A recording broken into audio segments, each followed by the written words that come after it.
Under Section 107 of the Copyright Act 1976, allowance is made for fair use for a purpose such as criticism, comment, news reporting, teaching, scholarship, and research. For uses of use permitted by copyright statute that might otherwise be infringing. Nonprofit, education, or personal use tips the balance in favor of fair use. Now let's start this dang show.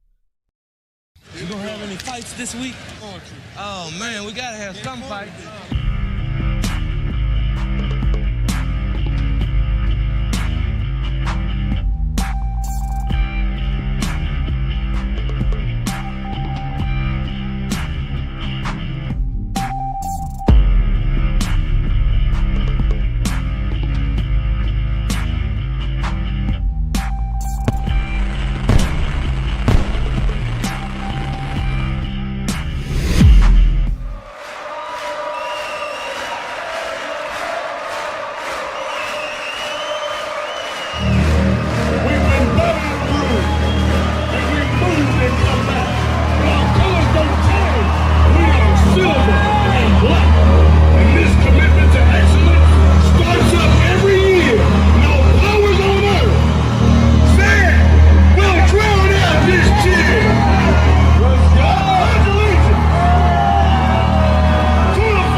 Yeah, you can't expect to turn the ball over like that and win. It's almost, doesn't happen.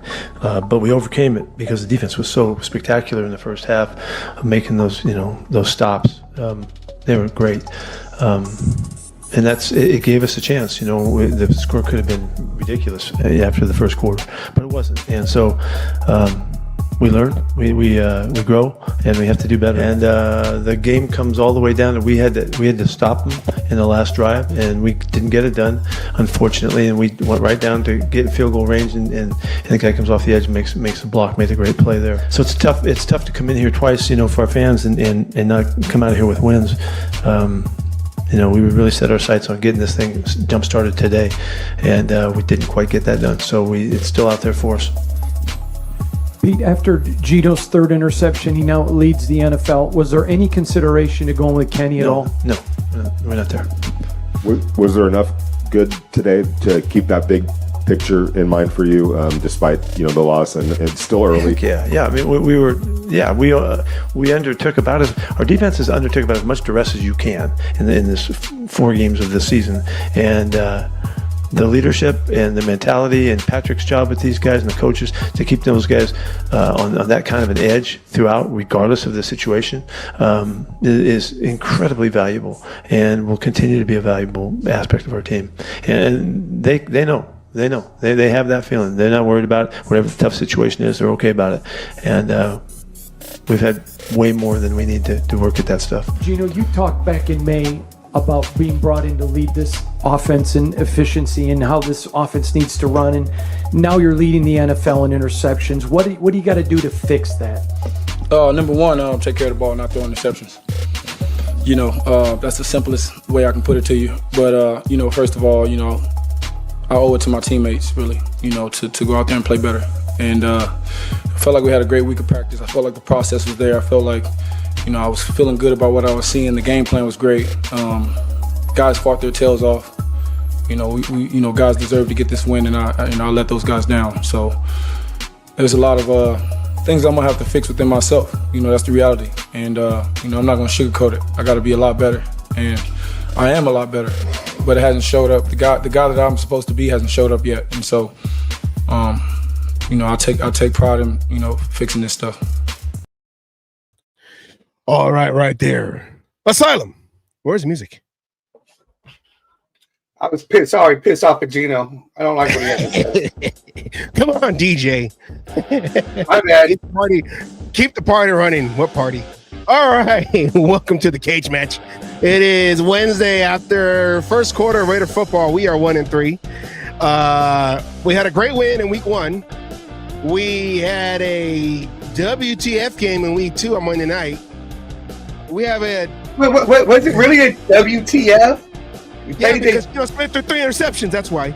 Okay, but still, we were in that game against a team that went out and beat the Chiefs, beat the Broncos. Playing up until last week, played good teams, right? I'm gonna still count us as a good team.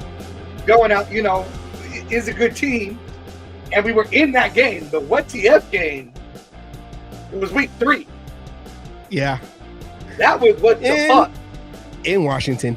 I mean, like I said, we talked about it during the scheduled show where I pointed out, like, we're going back and forth, and I didn't even account for the fact that we had only a couple of days, and the Redskins, Redskins. Get it right.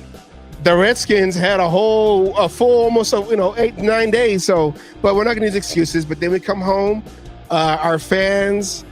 And Geno strikes again. 3 interception game. So whatever. We gotta rebuild. Not rebuild. We're not rebuilding. I was actually going to be talking about that. No. We are in the R word. That's a bad word. I had one question and one question only. Huh? When does Aiden O'Connell come back? Oh, but like 6 weeks. So week 5. 4 to 6 weeks. So we got another week of this bullshit before we can start possibly thinking about something else. The return. The return of Team Ramrod. Yeah. Anyways, I said it. I'm sorry, but this loss. Don't get me wrong. We had 4 turnovers. I get Jeanty fumbled the ball. Okay. Jeanty at least made up for it with his performance. Yeah. Okay. He fumbled the ball, but the kid had 3 touchdowns. Yeah.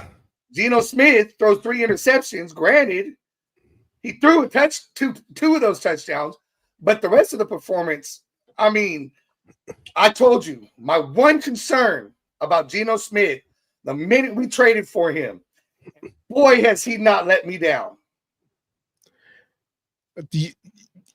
You text me during the game. You're like, I told you we should do a Simpsons segment because the show, we can predict the future. What is up, Devon? All right. Before we go any further into the show, we know everyone's favorite segment. It's no longer the shameless plug. We shortened that down. But it is the CMN's. Oh, no, the favorite segment. Sorry. No. Yeah. The favorite, not the famous. Yeah, my favorite segment. All right. Asylum. Let's bean footage. Oh. Huh? I said play that beautiful bean footage. Play that beautiful bean footage. CMN. This is CMN, a cage match news update. Hello, this is Asylum Burgundy at the Al Davis News Desk for your Cage Match News Update. The Raiders continue to drive me insane as they wasted a great performance by running back Ashton Jeanty as he went off. Rushing for 138 yards, including a 64-yard touchdown run and also to receiving touchdowns. He proved Ryan Clark wrong. Ashton Jeanty's it factor. Because when you got it, and it pops. We see it at some point. Where is Ashton Jeanty's? Ashton Jeanty doesn't have that it factor. Sorry, the clip must have cut short. Speaking of short, the Raiders' hope for a victory was cut short as Daniel Carlson's field goal attempt was blocked and ended the comeback. despite this man snagging his first interception of his career. This man leads the league in interceptions after only 4 weeks. I had to investigate and get to the bottom of this. This is the end of the mystery. Gardner Minshew! Jimmy Garoppolo! Brian Hoyer? But why so many bad quarterbacks? Have you and Fred ever ran the tush push? Oh my God! I knew they weren't serious. Back to serious news. The offensive line will be short-handed as Colton Miller has suffered a high ankle sprain. He was placed on the IR and will miss at least a few weeks. Enter Stone Forsythe. The fifth-year man who played in Seattle with Pete Carroll will replace Miller until he's healthy. But the national story out of this game was the crazy interview between Bears coach Ben Johnson and Aditi Kinkhabwala. Your offense has struggled to take advantage of those takeaways. Yep. Okay, so what did you tell them to get things going? That it wasn't our brand of football. We're capable of a lot more, and so we're hitting the reset button here at halftime, and we're going to come back and establish our identity here in the second half. So you need to change what you're doing. I don't know. You think so? We're going to be just fine. Aggressive behavior, short-tempered. Why does this look familiar? No, don't eat that, don't eat that.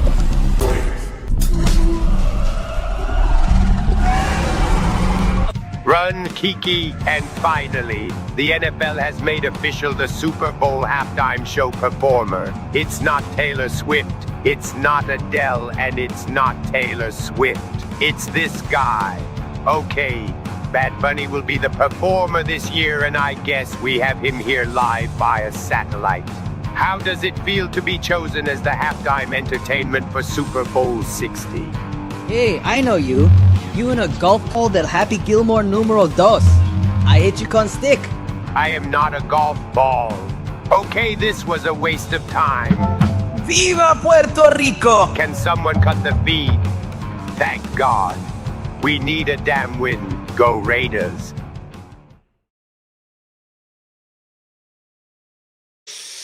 Oh, yeah.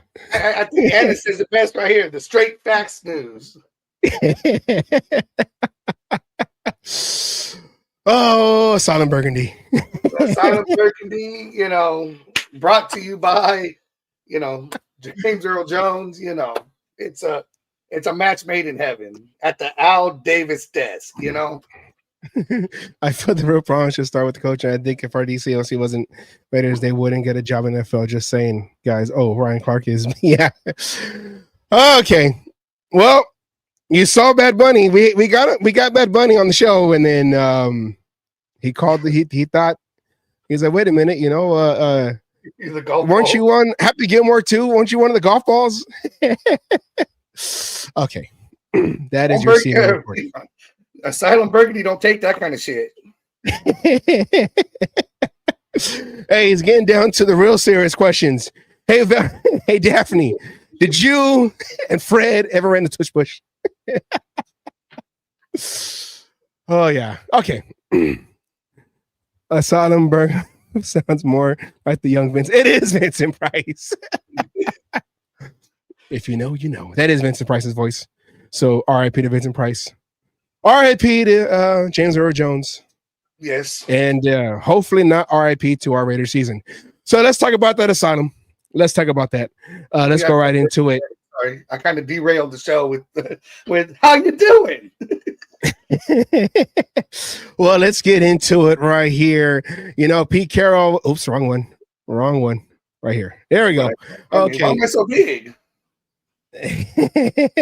Pete Carroll was talking about how the next day he saw the film and he saw a lot of positives. So here is can we say there was positives? Yes, we can. But there is a glaring in 4 games. There is a glaring issue, and the Scooby-Doo gang figured it out.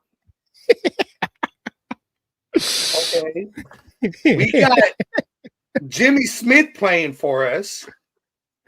The actor? Oh, or NYPD Blue.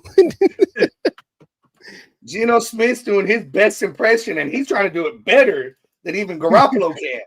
That's why they call him Jimmy Geno. Jimmy Geno.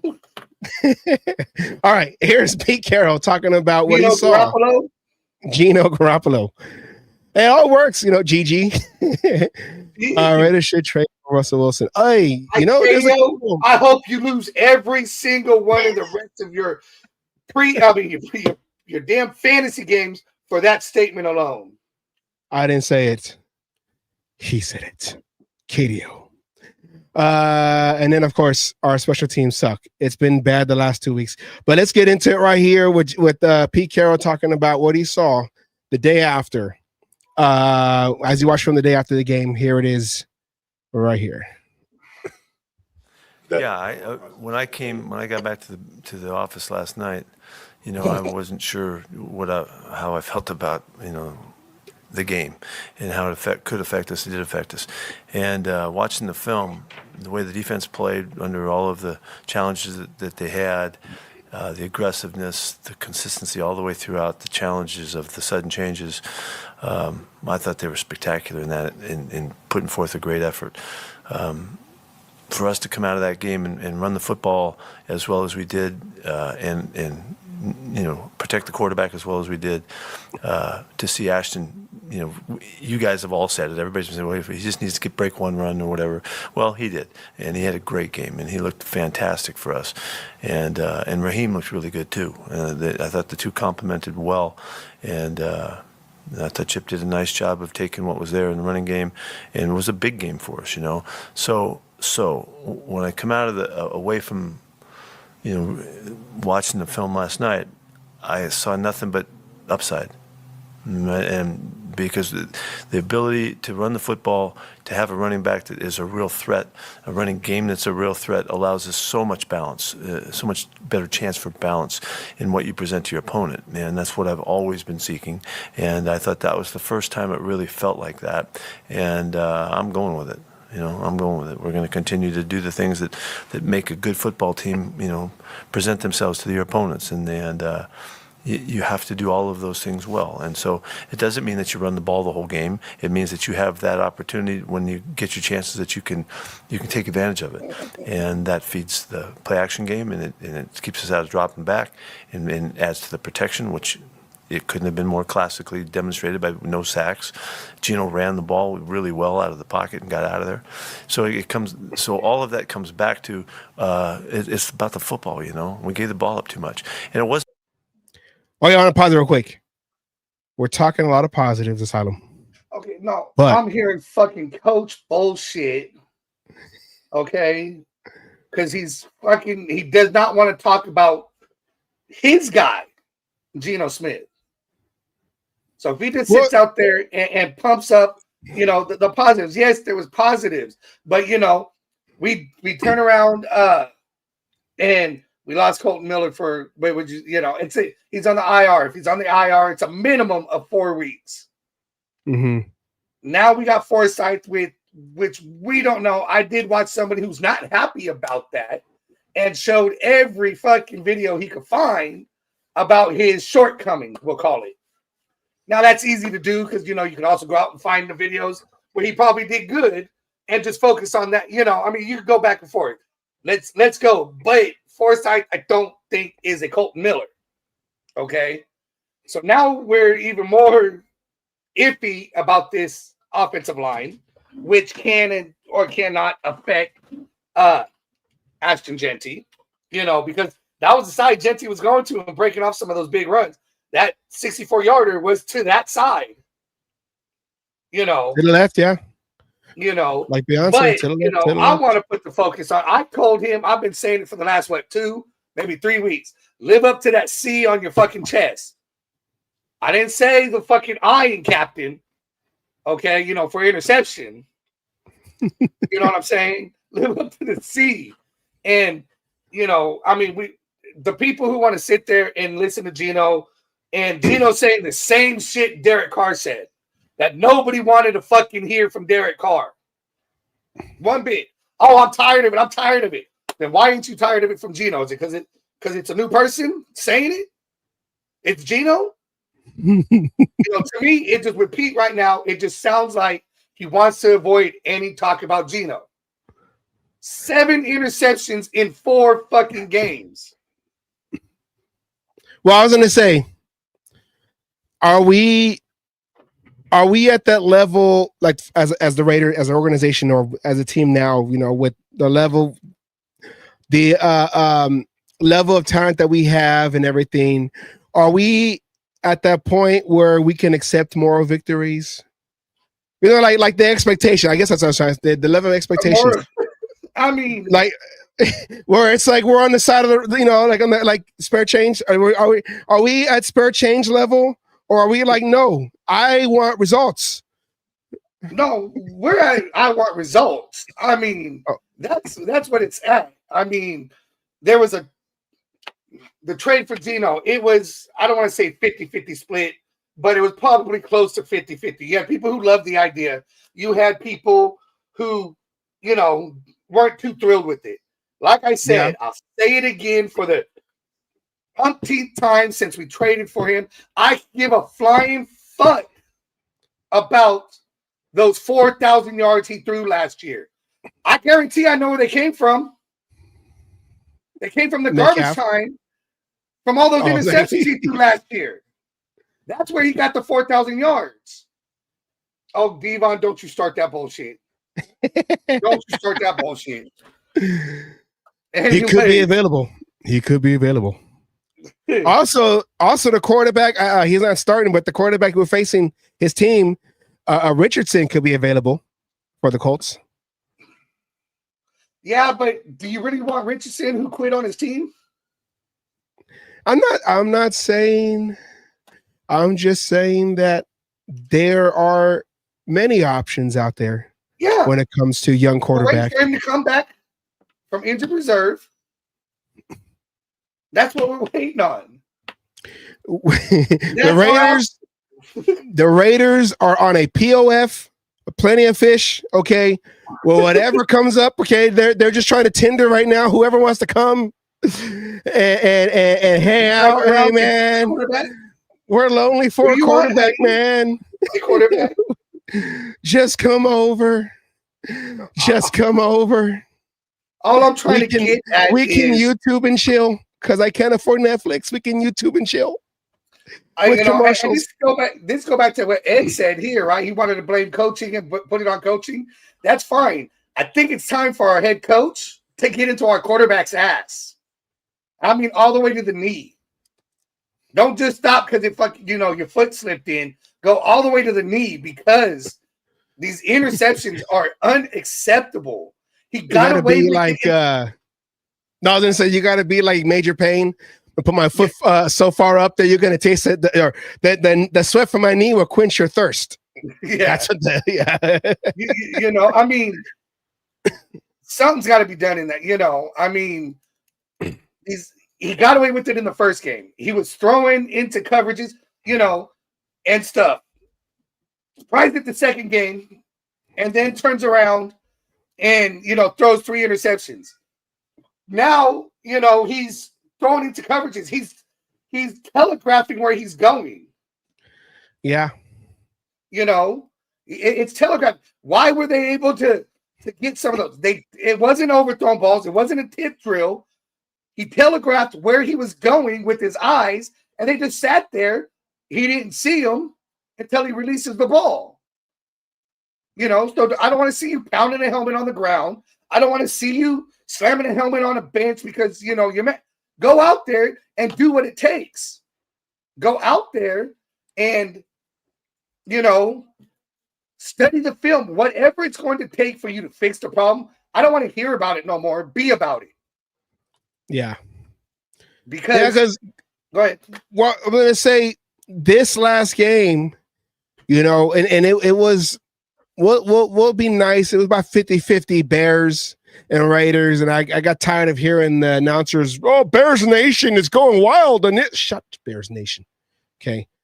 But the Raiders went out there, and even on the situations where Geno Smith put the defense I don't know what the average was, but for the most part, the defense had to defend maybe 35 yards of field.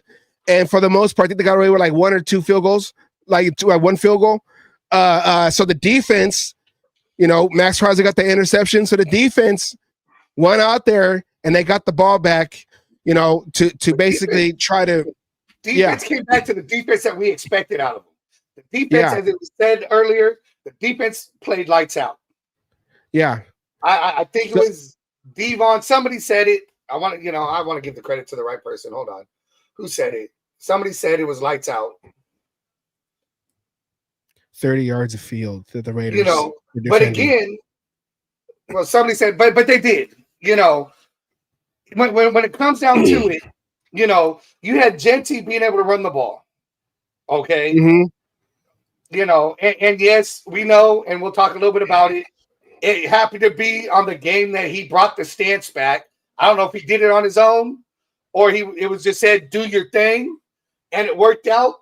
It worked. It was great. Jeanty was able to do something and showed why he was drafted number 6 in one game so far. Okay. One game. But Geno, what happened to it, and I want to ask this question. Is this on Chip Kelly? But where has Jacoby went? Where has Brock Bowers gone? The only one he can seem to hit every other fucking game, if it ain't the other guy, is Trey Tucker. Yeah. It's Trey Tucker's getting Trey Tucker got the speed. He got 4 touchdowns. He got 4 of the 6 touchdowns that Geno Smith had in the air. So I'll take that. But yeah, I know Brock Bowers, he's still dealing with that knee injury. Jacoby Myers, he's running his routes. He's not out there like, Devontae Adams and Adams-izing, verbalage. Adams-izing out there. He's doing his job. But it's probably because the defense knows to blanket Jacoby Myers. They're not really too much, I don't want to say worried about Brock Bowers, but they know that he's hindered a little bit with that, especially with the knee brace. If his knee is okay, they're probably still got that brace on him just for extra support. Let it kind of heal as you're still playing. The only ones that are getting open is really like you said, Tucker. And then, last game, the Washington game, Jeanty didn't get no passes to him. He got some passes. He got 2 touchdown passes. So, and then Thornton, he got like 2 opportunities. He could have had that one catch. It was a low ball though over there towards the end of the game that he tried to dive for or roll under. And Besh, I don't know what's going on with Besh. Even Thornton, right? During the preseason, it seemed like they were pushing. Get this chemistry with Thornton. Get the chemistry with Thornton. You talk about Tucker and speed. Thornton's got the speed. Thornton's got the size. Thornton should be the guy who's, if you're trying to force everything too, if it's not Jacoby, then it's going to be Thornton, right? He's your prototypical wide receiver, what you're looking for. Yeah. And he can't hit him, and again, telegraphing everything where they can sit back, in lanes and just wait because, his eyes haven't met this guy. This is where I need, 6 interceptions in 2 games. 6 interceptions in 2 games. You're not 2 home games. And it's going to come down to it was great to see the team make the comeback bid. We put ourselves in position to win that game. That was great to see. That is Pete Carroll coaching, right? That's Pete Carroll coaching right there. To get us to the point, a blocked field goal. It happens. There was obviously some breakdown somewhere on that offensive line to allow it. But I'm not going to say that's what lost us the game. Because generally in that situation, 9 out of 10 times, as long as the kicker doesn't do something to screw up the kick, you're going to win the game. You did what you were supposed to win that game. But you take away 3 interceptions, and we even beat in that fucking situation. 3 possessions. That even though they didn't score, they still run out clock. They still, just right there alone. And it felt like this game. It deflates in offense. Yeah. It deflates in defense because they're like, fuck, here we go back out there. I just barely got a swig of water. Well, it felt like this game felt like who wants it less because the Bears didn't want to win it. Geno Smith kept giving the ball to them. And then at the end of the day, where we have our automatic kicker, it wasn't his fault. Someone got through. And from what I heard, it was Fatu, I think. That was his guy that beat him, but he's covering for Michael Mayer, who's still out with the concussion.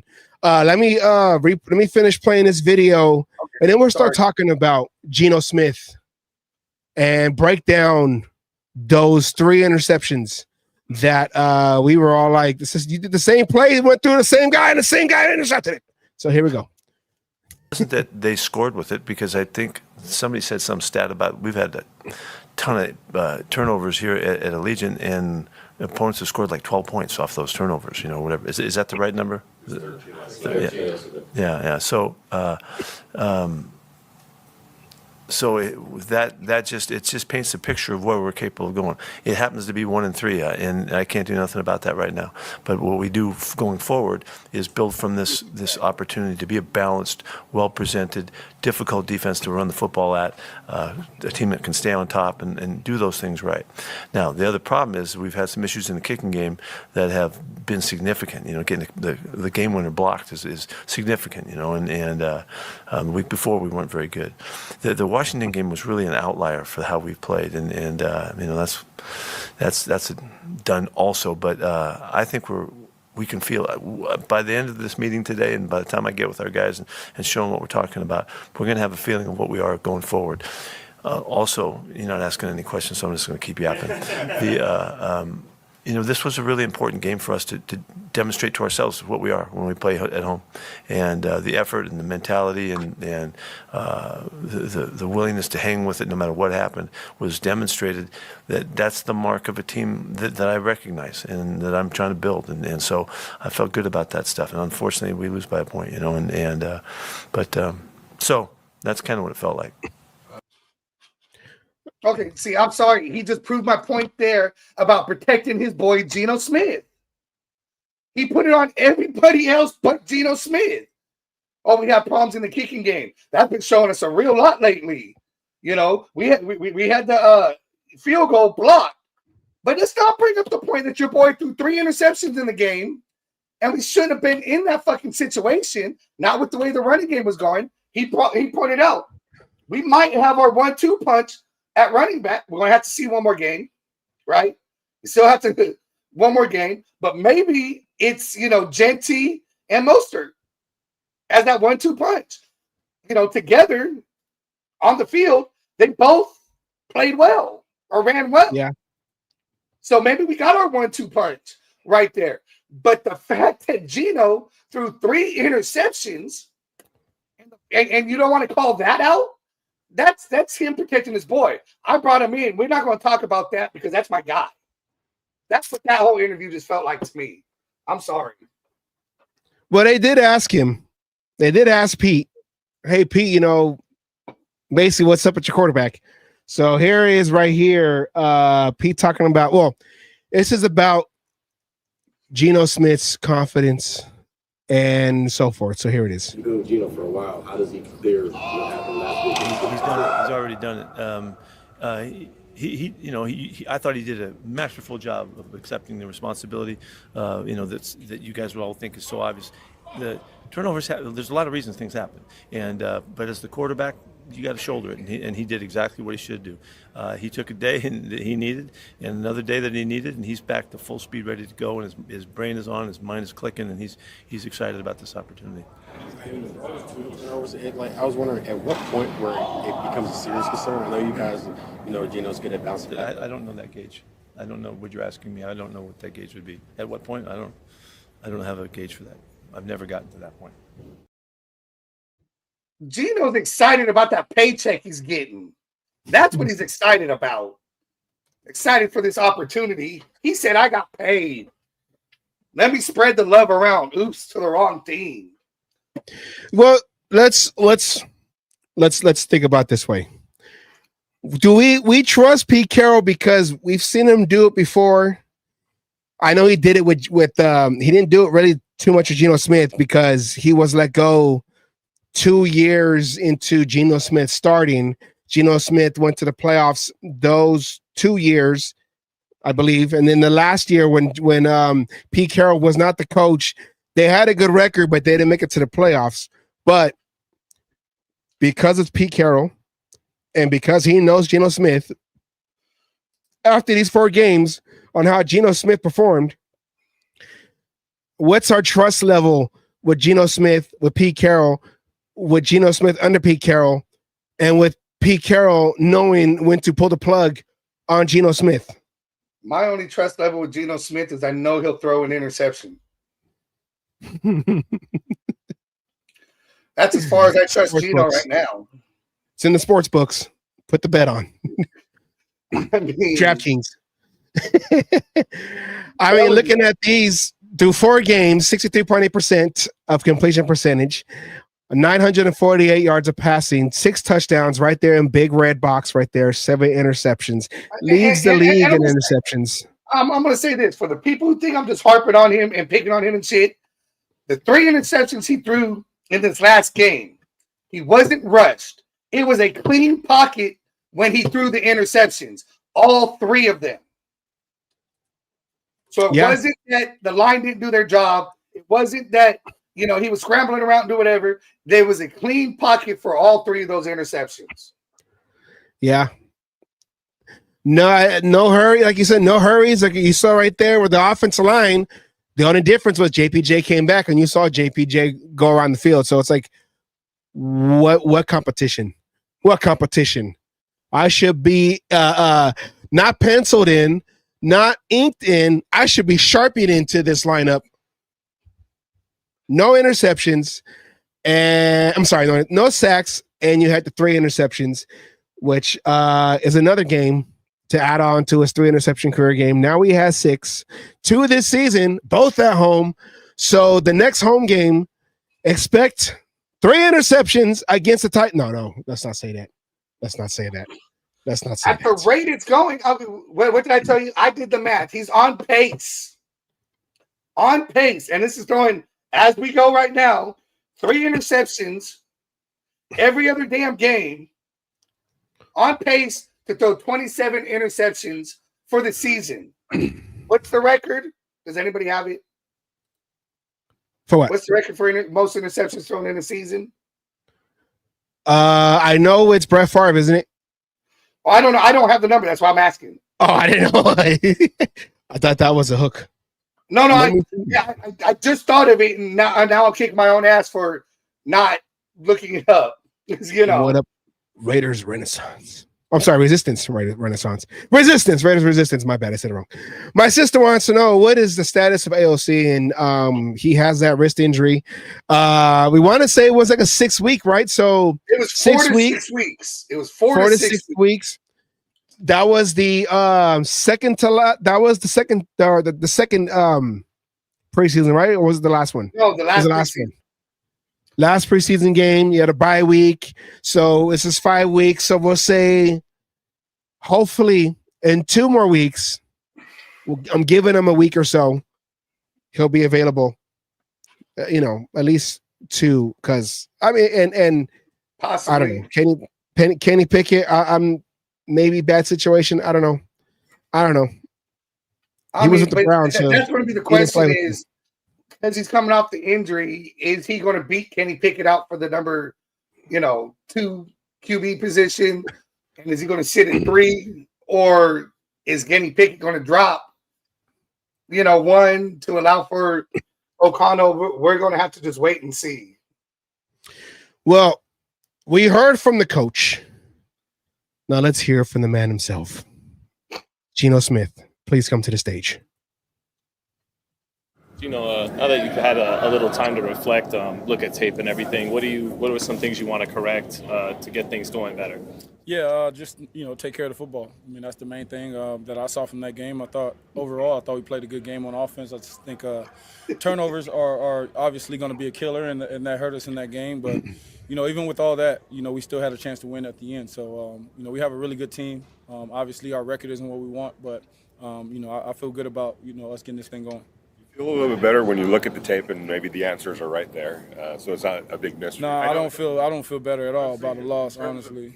Not the loss, but in terms of the bounce back, like there's answers to why it happened. No, yeah, I know what you mean. There's always things that are correctable, but I mean, you can't get those things back. That's just how life goes.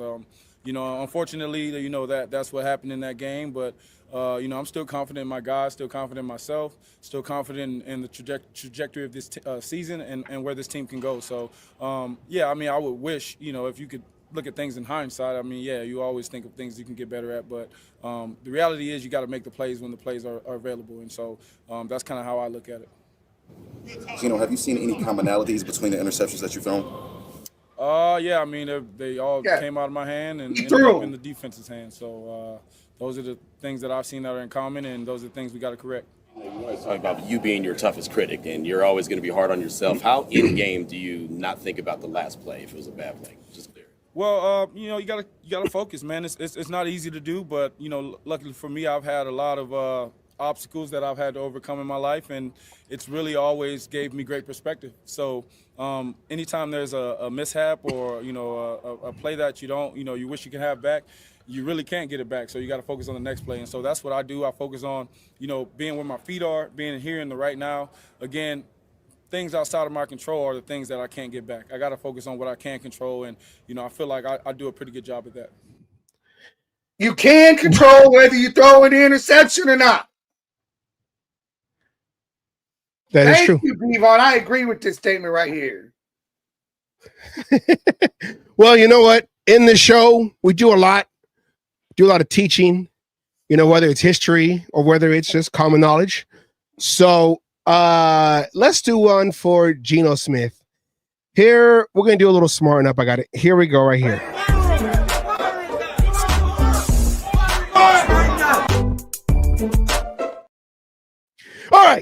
All right. That was kind of loud. Sorry. Kurt Morrison, he did a video where he was explaining as a defender, because, play linebacker, drafted by the Raiders in Oakland. Now he's the color commentator guy for the Raiders radio. Here's his detailed breakdown of all three interceptions that Geno Smith threw. So Geno Smith, if you're watching, this is the Smarten Up segment. This is for you. We're going to all watch the game film together, and hopefully you can learn on what to do the next time and so forth. So here we go. Kurt Morrison, here we go. All right, 3 interceptions for Geno Smith on Sunday versus the Bears, and I'm just going to break a couple of them down, give you kind of the defensive perspective when you look at it. So just a nice job by Dennis Allen and his group, this defensive coordinator, former Raiders head coach, but showing all-out pressure right here, right? You got the all-out pressure. That's what it's looking like. You got these guys in coverage. But essentially, you're going to have 3 guys pop out. You're going to have this guy is going to be deep. He's going to play deep. And you think that he's going to play deep. This is a guy who makes the play. It's Kevin Byard. All-pro, Pro Bowl safety. One from the even led the NFL in interceptions back in 2017. But he's the guy that makes this play happen because essentially they're showing pressure, but in reality, it's going to turn into cover 2. Now, usually in cover 2, you have the middle linebacker who runs what I call it the middle paint, the middle of the field. This is highway in between the hash marks where they don't use the middle linebacker. They're showing a middle field safety who plays deep, but in actuality, Byard is playing the role of middle linebacker in cover 2.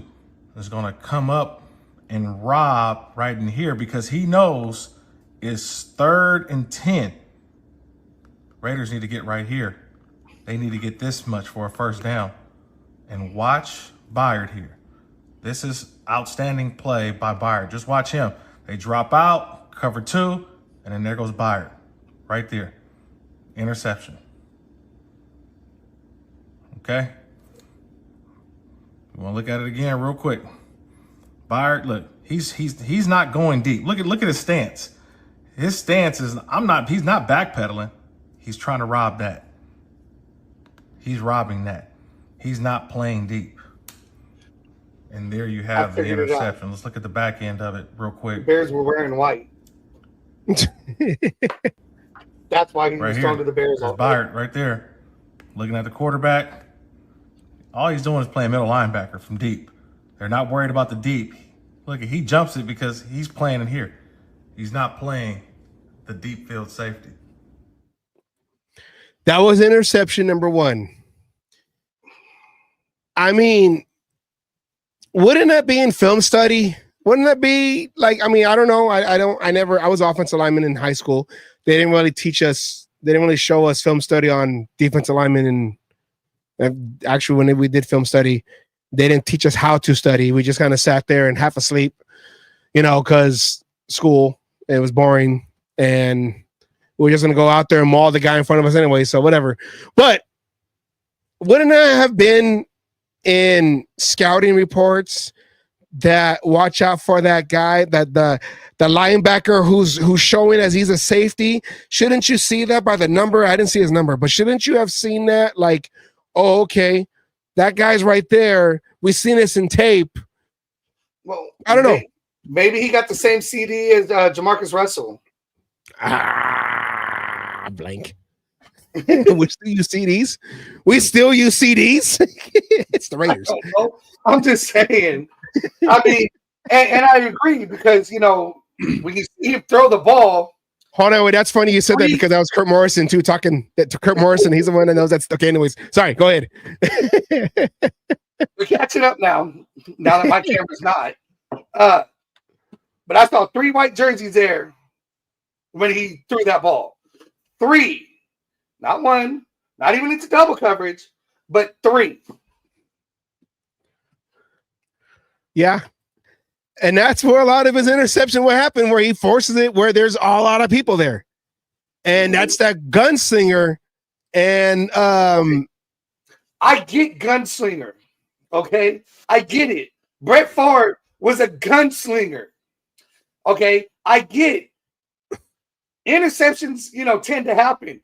But it's only worked in one fucking game. When he was doing good, he was attacking the middle of the field. Like we told him to fucking do for the last 2 games. Yeah. There's a time to be a gunslinger, and there's a time to be that crafty veteran quarterback that he's exposed to be. And not say, well, I was gonna say with Geno.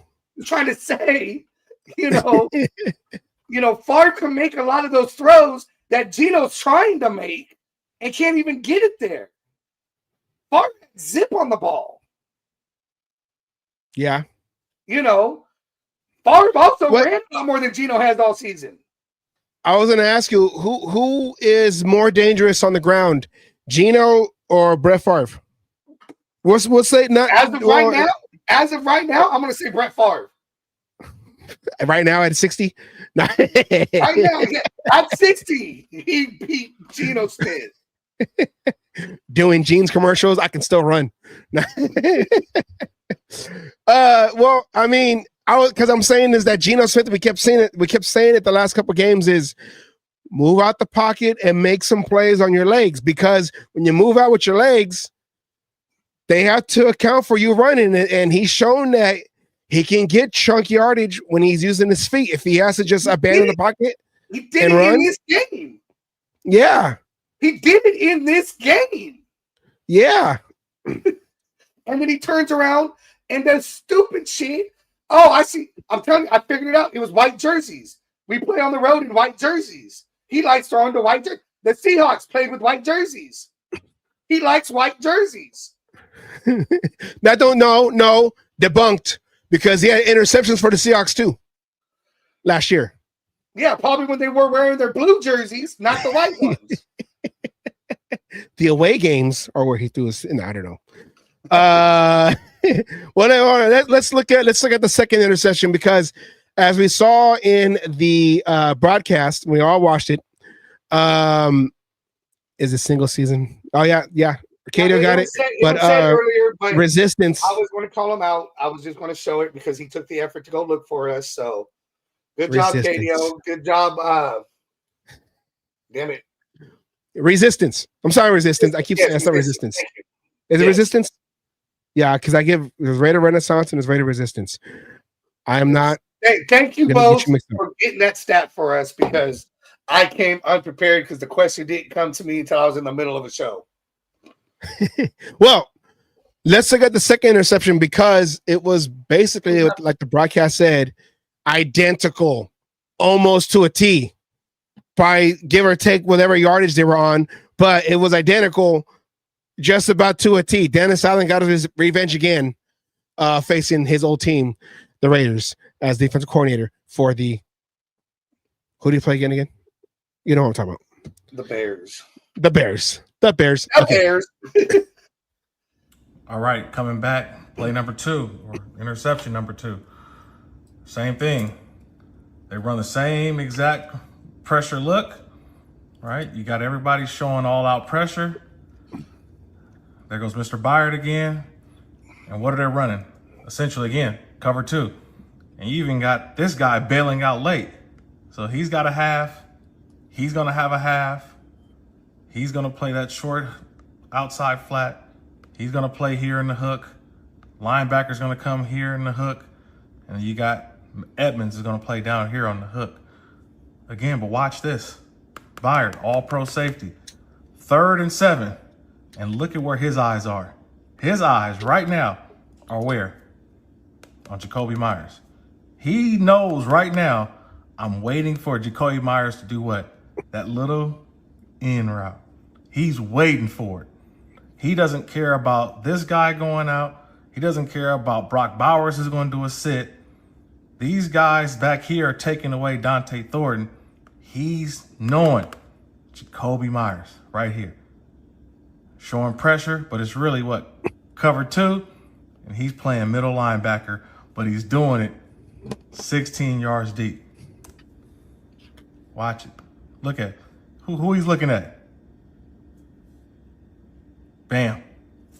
One more time. One more time. He knows what's coming. He's ready. Looks at it, picks it off. And gets to the sideline and looks at Al Harris and says, wow, they did it to me again. They tried me again. Same thing. Showing a pressure look. Hey, pressure. They get the protection all lined up great. But the Bears only rush 4. He's going to back out. He's backing out. He backs out. And Geno stares it down. And Byard beats him to the punch. And the funny thing is, you see Thornton looks like he's running wide open back there. You could have dumped it out to Jeanty. You could have pump faked to Thornton and let Jacoby. I mean, there was so much more, but kind of felt like a stare down, right? Yeah. Safety knew where it was going to go. He's seen it before. That's what I was getting from Kirk Morrison. He knew exactly where it was going to go. And all Geno Smith did was stare him down. Let me ask you a question. So what's that phrase? Fool me once, shame on you. Fool me twice, shame on me. Yeah. Fool me 3 times. I don't know, 4 or 5. I'm an idiot. Idiot. Because that's how you go. You had it. Anyways, look at okay. You ran that play earlier. Okay.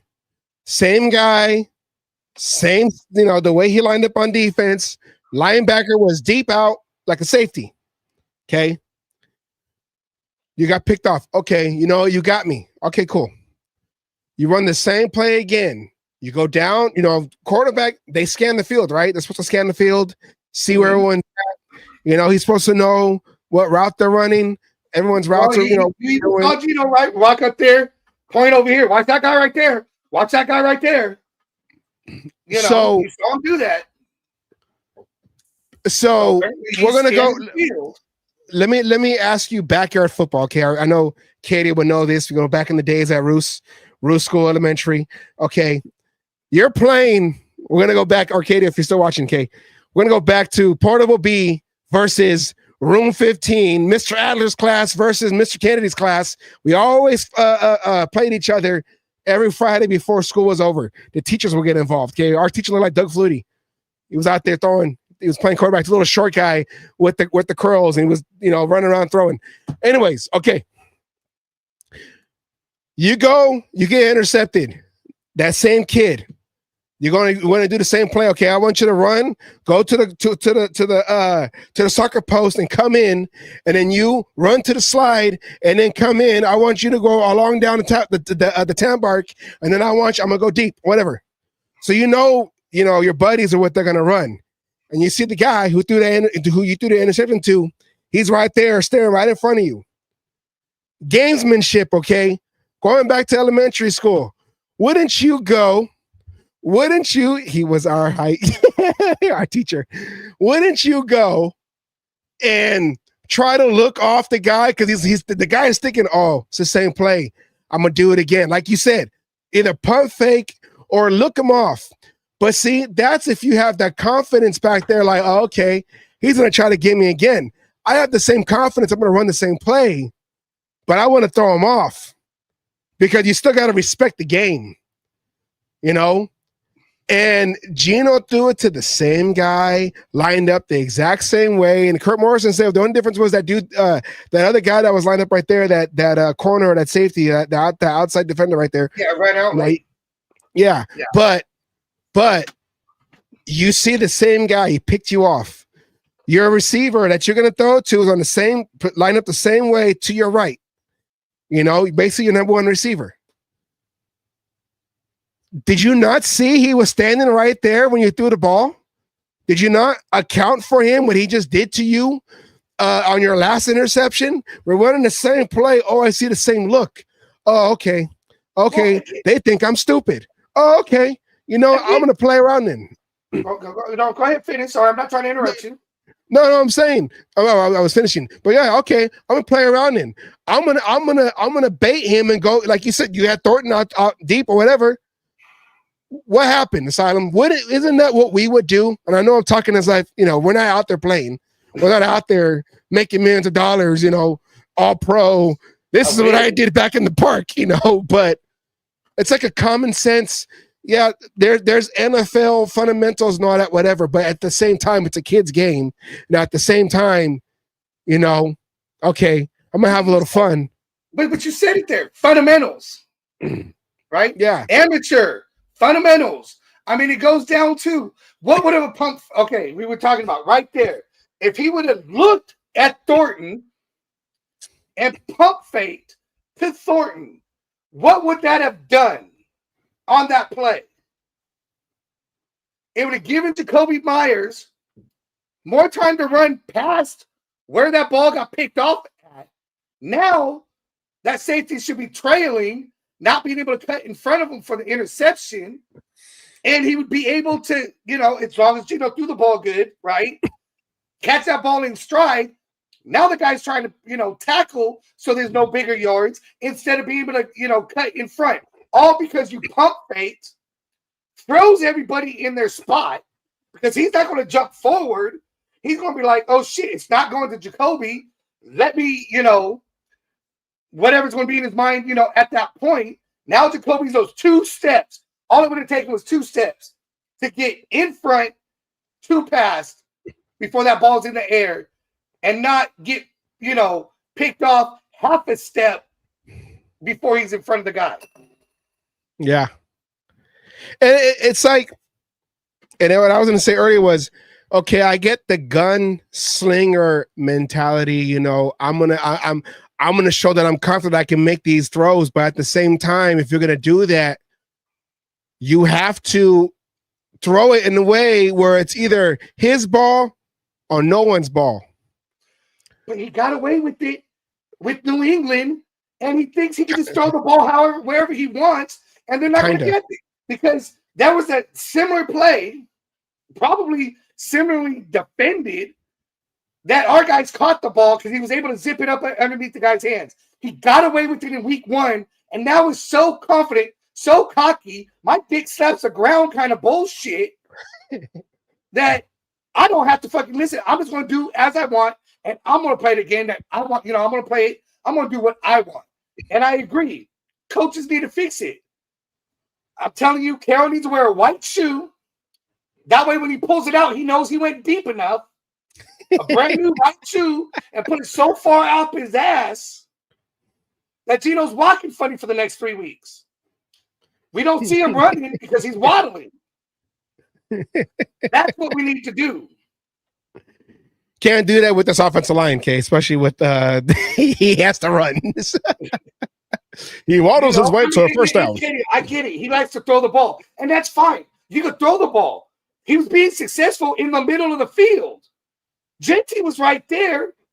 The guy, the Jeanty might have got blown up, okay? As soon as he caught the ball. Held onto the ball, gained 2-3 yards out of it. But guess what? He got 2 or 3 yards, and it wasn't an interception. And now the defense is back out on the field. Dink and dunk. Let's play the game.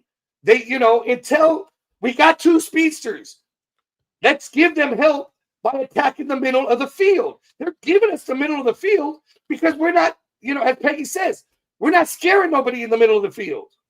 Mm-hmm. We're starting to bring that look up, right? I think we were getting that look of a loaded box because Jeanty was going off. So they're going to say, oh, we want them to change the play. We want them to think we're loading the box, and bam, bam, bam. So beat them with it. What would you say?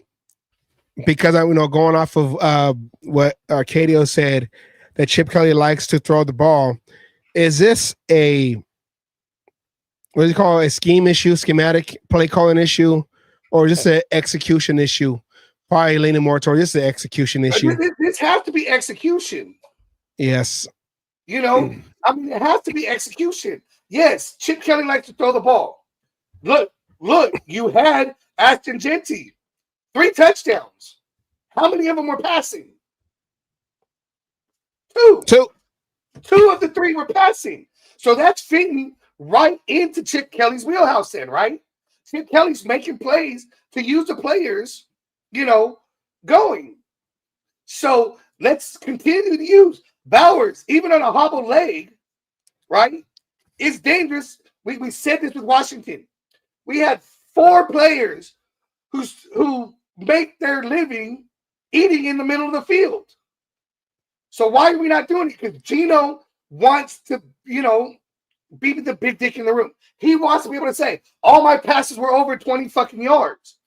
Fuck that bullshit. Playmakers make plays. You get the ball in your playmaker's hands, and then it's up to him to make the play. Jeanty had to fumble. I am not taking away from that. Jeanty needs to learn 2 hands on the ball. Because when he got hit, it got popped out. Jeanty learned a lesson. I watched him get tackled or hit every time after that. That ball was not coming out. You know what I'm saying? Jeanty learned his lesson. But let the playmakers make the play. Your job as the quarterback is not to be the playmaker unless the play is there. Your job is to read a defense. And right now, Geno Smith needs a book of Braille because he can't read the fucking, phone number on the side of a porta potty for a good time.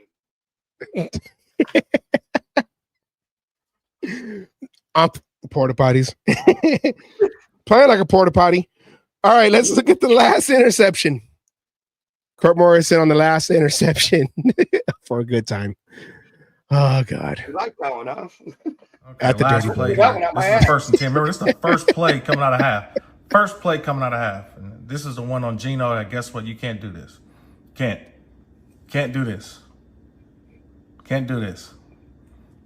I mean, that's a hell of a play by Tyreek Stevenson up here. That's a hell of a play. He undercuts the route, dives, and makes it. But I want you to look at the back end. Geno can't throw across his body. Let's look at the back angle of this one. Geno knows he can't do this. He's better. He'll know. He won't make this decision again. There goes Stevenson. Look at him. He's over there in the slot. He kind of gets away with a hole real quick. Watch, he's going to get away with a little tiny tug that catapults him in front of Jacoby Myers. Watch, you'll see it. Little hole right there, but he jumps right in front, catapults him in there. But Geno Smith, around the edge and just this ball has to be where? Geno, that ball's got to be out here. Let him run and go get it. Either Jacoby gets it or it's incomplete. But he's got to throw it to the sideline. And I get it. He's got pressure, right? Guys are making him run to the ball. But He's got to. Boom. Now get over here. This ball's got to be out here. I know he's trying to throw it, but you can't throw it across behind your body. Look at that. He's going this way. The ball, no. Can't do that. He knows. He'll be better. He'll be better. I promise you. I promise you. Corrections. That's a promise. It's a promise. He'll be better. I've heard that promise for fucking 20-something years. And, you know, and what he was saying was you can't throw across your body. You're running to your right, and you're trying to use your shoulders and then kind of throw across your body. Now, not like throwing across the field where they tell you, but yeah, it's not like you're running and then like in baseball, you know, in the outfield and you like that. Huh? I said that motion you were doing reminds me of a whole different kind of film. For a good time. No. Well, that's what he was playing. That's what he was playing like a. But he's over here and he's throwing it like no. So, and that's why the ball was low too, because there was no velocity on it because you're trying to throw it back shoulder. Well, you know, not back shoulder, but you know, you're trying to throw it. You're not getting your whole shoulders into it. You're trying to fling it, and the ball dies. And the ball, you know, a wide receiver cannot be running this direction, turning this way, and be able to get to a ball. Yeah, and then especially with the defender trailing, with the defender, you just threw it straight to the defender. Oh, okay, thank you. I thought I was chasing him, but hey, appreciate that you saw that I was chasing. Thank you for the gift. 3 interceptions for the Bears from Geno Smith. First possession of the half. First possession of the second half. Yeah. Look, wasn't the first play of the second half too? Oh, it fucking could have been. It feels like he does like to throw interceptions on the first play of something. Okay, that doesn't work. Let me try again. Okay, that didn't work. Let me try again. That's like when you're working on a home and you're not a certified electrician. You're a guy who just, you know, okay, I'm gonna leave the power on so I know if I make a mistake. Oh, okay, don't do that. Okay. Don't touch that wire. That's Geno Smith. Let me show you something. Okay. Oh God. All right. Dangerous. Okay. What else we got over here? So you saw the offensive line. The offensive line played better, and then you had Colton Miller get hurt. I think that was like late in the third, which we're all like, good. Okay, finally we got the line and no pressures, and then Colton Miller goes down again. So I was gonna play this earlier, but here's what Pete Carroll had to say about the injuries that we're gonna, the injuries of the players and the personnel going into this upcoming game against the Colts. Okay, so we're getting ready for this thing. I know you're gonna ask some questions about injuries and all that. We still don't know about Michael Mayer. We'll figure that out during the course of the week. He's still, getting cleared, and Colton had a high ankle sprain, and so that's what we're dealing with. And so you saw what we've done with that. Go. You guys obviously traded for Stone for a reason, a player that you know pretty well. What does he bring to the table, and if this role increases your we were with him, right from the beginning, and loved the kid and the work ethic, the smarts. His mentality is just right. He's started probably 14, 15 games or something, and started on the left side 4 or 5 times as well. So we're confident that he can do the job. That's why we went after him. And this is, unfortunately, the scenario that we arise puts him in playtime. So he's ready to go and excited about it and look forward to it. And I have no problem with him playing. I've played with him before. In regards to Eric Stokes, how is he doing with the sprain knee? He says he's fine. He says he's fine. We're going to take it easy on him first today. He'll practice today, but we're going to just go slow with it and make sure that he's right. And so he seems to be pretty confident about that. We'll see. Who did they ask? Who said he's fine? They were talking about Stokes with the knee. Knee, okay. Yeah. Stokes with the knee. Mayer might be able to play this game, and Colton Miller will be out. Forsyth Farsight sounds like a Pokemon. Farsight will be inside. Will be inside. Will be there. But they asked him about Meredith, and I know a lot of people, have been up and down. JPJ put him back in his position. But here's what he had to say about Meredith and also about JPJ. So here's he right here. How do you think you're 4 games in? How do you think Jordan Meredith has handled the center spot so far? He's handled it very capably. He's done a nice job of controlling the message inside and the communications and all of that. He's been very consistent. He had a play or two in the game, like guys have, when he got knocked around a little bit. But all in all, he's done a very, very creditable job. Let me say this too. I was really happy with JPJ's game. And he's going to start this week, and we're looking forward to seeing him contribute again. He had a good, significant role now that we can see it all happen. So you can kind of count on that. But I think both those guys, the more that they can be together, the better off they'll be, and it just helps for the continuity and the confidence and the speed of response, and as they're making their changes and their reads inside. So, but I think Jordan's done a nice job for us. JPJ made a couple of key tackles on those interceptions. One, he stopped a pick 6 on that first interception, and there was another where he went out and blocked. And he came out of fucking nowhere to make that hit too. Dude thought he got it, and all of a sudden he got JPJ just blowing him up. Well, you see, like when offensive lineman has to make a tackle, they kind of like push the guy out of bounds, or they'll like try to swipe the leg. No, he went and and he tackled the guy. Did it a few times, and then on a couple plays where they had screenplays to his side, he went and dove at guys to make a block to open up the the lane for whoever they were throwing the ball to for that screen. So the fact that they got JPJ will start, Pete, maybe it's to get him mad. Do you remember that movie? What was that movie with what was her name? I think it was Wildcats. It was what's her name? She was the head coach. Goldie Hawn was the head coach. It was Wildcats, right? That was when Woody Harrelson was quarterback. Remember they had that lineman, and they went to go get him mad, so they went and trashed his car. Was that the same movie? Am I thinking the same movie? Yes, they went and like. I think you're right. I want to say it was in the 80s. So they went and trashed his car, busted his windows and everything, and they spray painted the other school that they were facing, just to get him all upset and mad. So when he goes to the game, he can just maul folks. That's probably what they do JPJ. JPJ in practice, I mean, you did good. I'll give you like an 89. I'll give you a B plus. What do you mean B plus? Well, I mean, I guess we'll start you. What do you mean you guess and he goes over there and starts making plays like he was doing. Yeah, maybe it's psychological. Let's get him psychological. So anyways, right now we got to focus because now we got both ends. DJ Clay's having that little sophomore slump. He needs to get his shit together. But now you got that was fast. Kinda got me. Fast times at Ridgemont High. See, I feel like all the 80s and the 90s had all the best high school and college movies that I was too young to remember the two. I do remember watching the movie once or twice. They're probably like rated higher than the age I was, so I wasn't able to watch them again.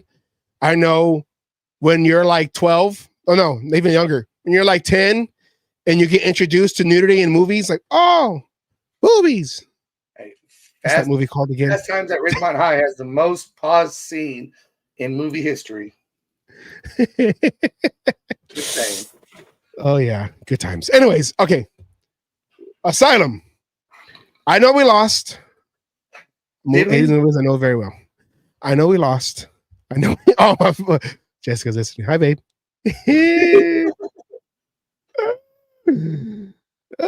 Anyways. My sister's learning secrets. Anyways. I know we lost, but you still have some insane plays to present. There we go. Big words, present. Oh, yeah, I mean, there was two guys who deserved to have something said, something out there going. You know, we haven't had insane plays for, what has it been, 2 weeks now? We generally always try to find something, but it's been so just abhorrent. But we did have 2 standout players in this game that deserves some kind of recognition. Yes, So, probably obvious. But hey, here we go. I moved your intro. Can you do the intro so I can set up everything else, please, sir? Okay, what? You moved the intro? Yeah, it's the big white thing right next to Max Crosby. I found it. Max. All right. Here we go.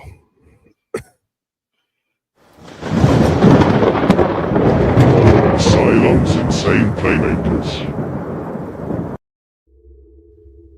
Okay, obviously it's got to be Ashton Jeanty here to start it off. I mean, he had his, I don't want to say welcome to the NFL moment, but he showed everybody why he was drafted number 6. Here's, I mean, this one right here. And the guy even thought he had him, and he just steps right out of it. Look at that. Get off of me. I'm getting this touchdown. I mean, Ashton Jeanty, he brought back what is being called the Michael Myers stance, you know, just standing there. It's working for him. He showed, you know, he said, let me show you it works. They tried it. His vision was back. He saw, look, that little stutter he did right there to allow something to open up, get his vision going. What more do you ask for? I mean, Jeanty stood out, you know, in this game. I know everybody who had him on fantasy was loving it. That was 30 plus points right there. You. I had him in one of my fantasy games. I was loving it. But I mean, Jeanty, Jeanty, you know, I mean, now if he can keep this up, keep running like this, it's going, you know, the running game's going to get going, and he's going to shut up all the people who have been calling him a bust. Why did we draft him at number 6? It's starting to show here in week 4 why he was drafted so high. I mean, he was running like you were, like what you saw in college. That's the Jeanty that got drafted. So obviously, he got to be an insane playmaker for the league. I wonder how Ryan Clark felt when he saw that. Why'd you say that? Because Ryan Clark is you saw it in the CMN. He's always got to hate on somebody. Dude, you're retired. Shut up, okay? All your takes don't make any sense. Just shut up. Just shut your face. Shut your mouth. I'm like Will Ferrell. Just shut your mouth. Shut your mouth. Step brothers. Just shut your mouth. Just shut your mouth. Excuse me? Yes, just shut your mouth. Okay. All right. 64-yard play. We haven't seen that in a long time. They said there was a stat that said Jeanty had the 2 receptions and the 2 receptions for touchdown and the 1 long touchdown. That was the first Raider rookie to do so since Bo Jackson and also since Marcus Allen. So great Raider company right there. Yeah, good company to be putting those kind of stats in.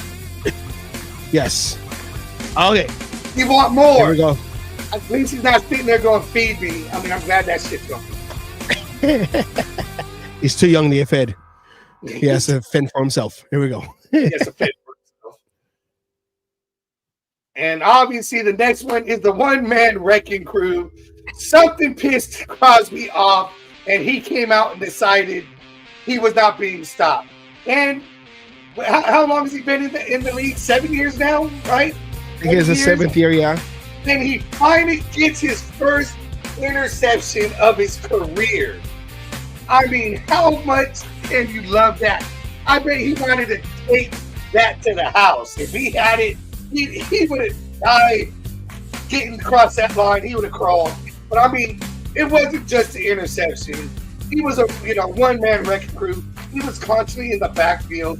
He was not going to let that Bears offense just run all over them. He takes that C on his chest seriously. He stepped up. And not only was he a captain, But he turned around and said, let me show you how to do this. I'm going to lead by example. And that's why he got paid the big bucks. That's why he got the contract. And that's why everybody loves Max Crosby. The one-man wrecking crew. This, obviously was going to get his spot. His first INT. We had to put him on here just for that alone. Tipsy gets it. Change the momentum. Tried to change the momentum of the game anyways. All by his little long. C for seriously. Ah. All right. That is the Asylum's insane playmakers right there.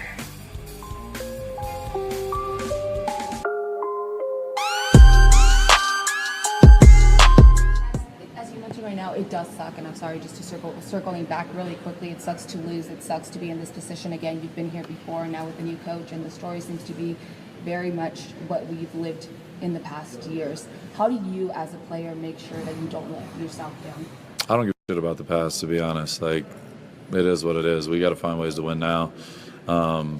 Completely different staff, completely different players. We just got to find ways to win games. That's what I've been trying to do for 7 years. You know what I mean? That's all that matters to me. That's all we got to do. We got to make it easier on ourselves.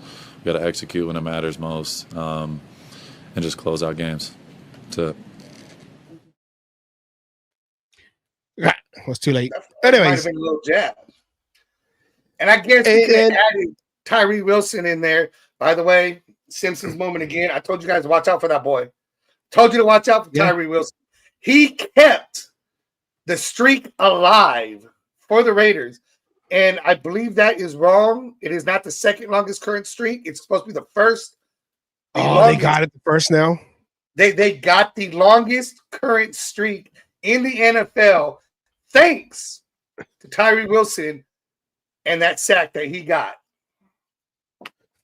Thanks to Tyree Wilson's sack that we got the longest. All right.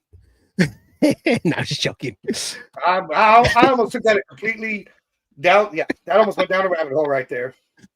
For a good time. So let's get the stats.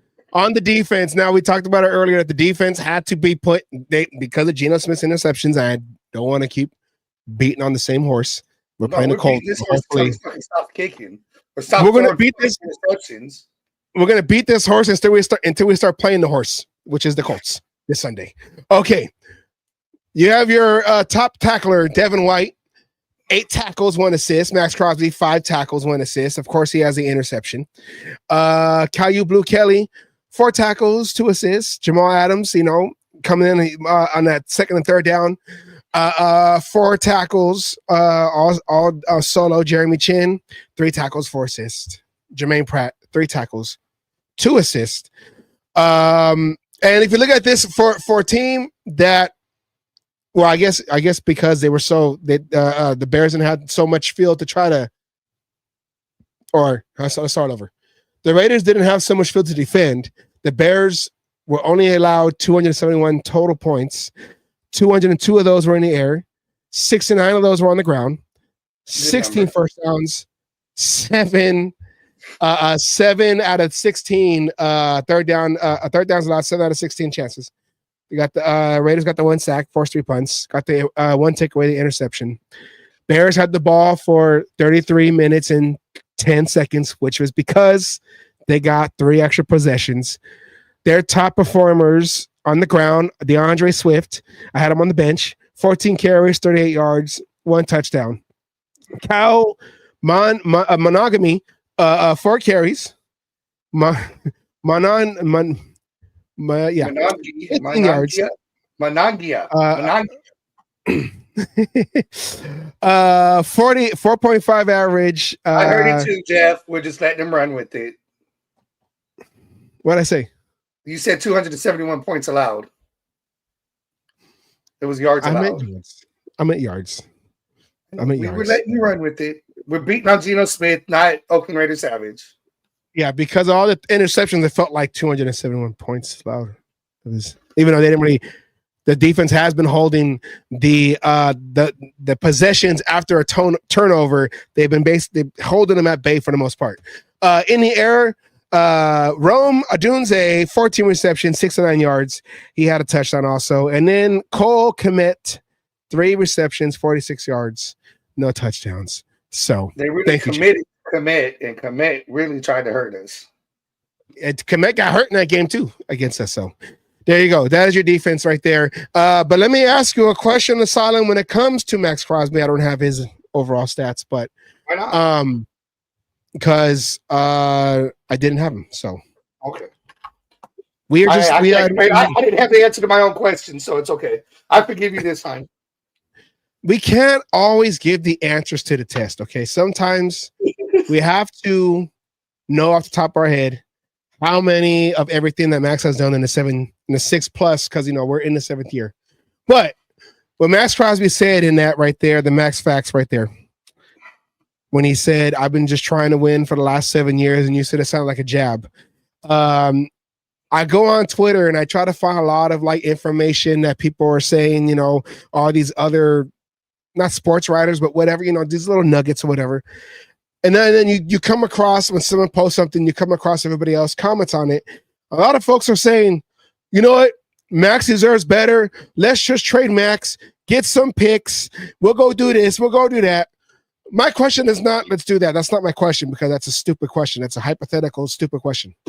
But my question is, as an organization, are the Raiders and the dude from the Browns, I'm forgetting his name right now.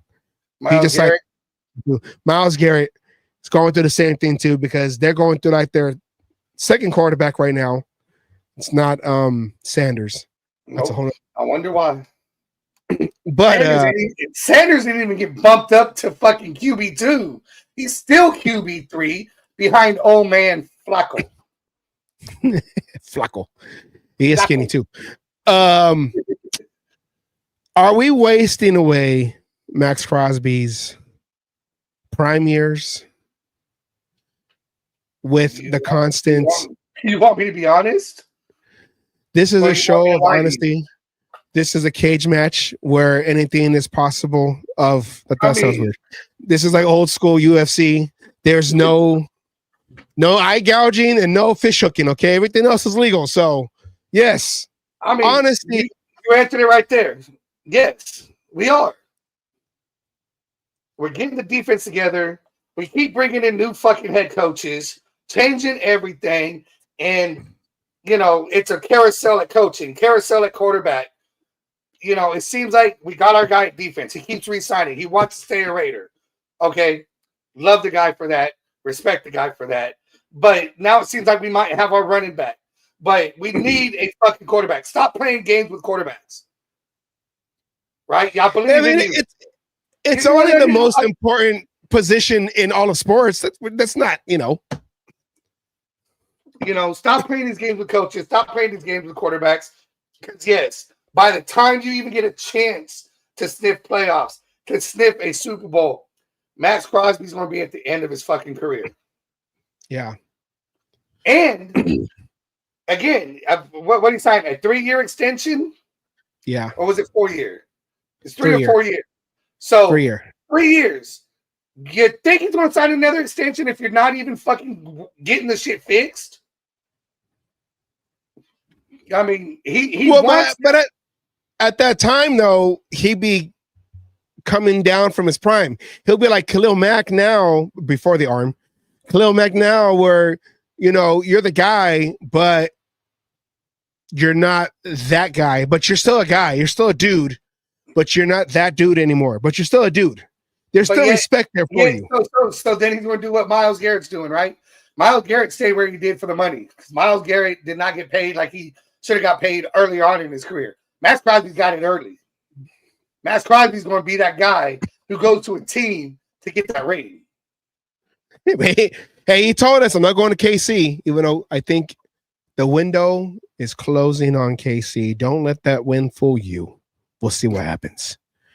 But I mean, to answer your question, yes. If we don't get our shit turned around, I think that was a jab at Geno Smith.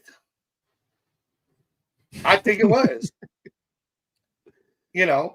But yeah, like Anna says, as much as it hurts, yes, I think we're wasting Max Crosby right now. Yeah. If it's jab at Geno Smith, hey mom, how you doing? My mom's on. See, I told you this is why I keep my language clean. Okay, you never know when she's watching. I don't care. Moms still have. They still can beat you. Okay, I don't care. I don't care. Not mine. I don't care. And because you're older, they can use the buckle side of the belt. Okay, my mom never hit me, but the fear. No, they use the buckle side because they're bigger than them now. Well, that's what I'm saying. It's legal now, okay? It's not child endangerment or whatever, okay? Anyways, let's look at the stats here, okay? Between the two quarterbacks, if we're poking at Geno Smith, hey, guy, you're supposed to be the veteran. What's going on? Compared to Caleb Williams over here, 14 of 24. Caleb Williams was 22 of 37. Completion to attempts, 66.7. Caleb Williams, 59.9. Caleb Williams was getting attacked and abused and stalked by Mr. Max Crosby. He threw an interception to Max Crosby. Well, the tip, we saw it on the insane plays. Yeah, tip drill. Tip drill. But I mean, for the most part, the one stat that matters is Caleb Williams. For as bad as he played, they didn't throw 3 interceptions. It was just the one. Got the win for the Raiders. And talking about Max Crosby, here is Baldy showing love. Oops, that's the wrong one. Showing love for Max Crosby, talking about what he saw in Max Crosby in this game. Let's just make this a declarative statement. There isn't a better defensive player in this whole business than Max Crosby. There's nothing he can't do. You can't throw the ball over his head. He's just going to smack it and swat it, all right, like he does. It's hard. You can't run the ball at him. He just beats the blocks. He beats the handoff. Like here he is beating the block right here, and down goes DeAndre Swift. Now, you knew the time was coming. I said you can't throw the ball over the Condor's head. Right here, the Bears are going in to take a 10-0 lead, and here comes Max. His first career interception. You can't throw it over his head. He's going to smack it. He's going to swat it, and he's going to intercept it. And oh, by the way, can we find an offensive position for him? He looks like a natural tight end right there. All right. It's just one play after another after another. Like here it is. Like he sees the boot, and here comes Caleb, and the ball's out. He just doesn't get on top of it, but he forces that fumble. Another negative play. They're going backwards with Max on the field. Like, here you go. They're going to try and do this thing to Luther Burden right here. He recognizes it, beats Cole Kmet, and then here comes Burden and just takes him down. It's one play after another where you just can't run a play against him. Like, here you go. You can't throw the ball over his head. Here he comes. Like, he's just going to swat. Like, it's just swat. Like, look at Caleb Williams like, man, I got to get that ball to the ground. He's going to get himself another interception. Swat. He had a chance to get that second one if he had a little bit better ball awareness on that play. Mm-hmm. He could have got underneath that ball when going, but I mean, sounds like Baldy agreed with me on the insane plays. Just fucking the one-man wrecking crew.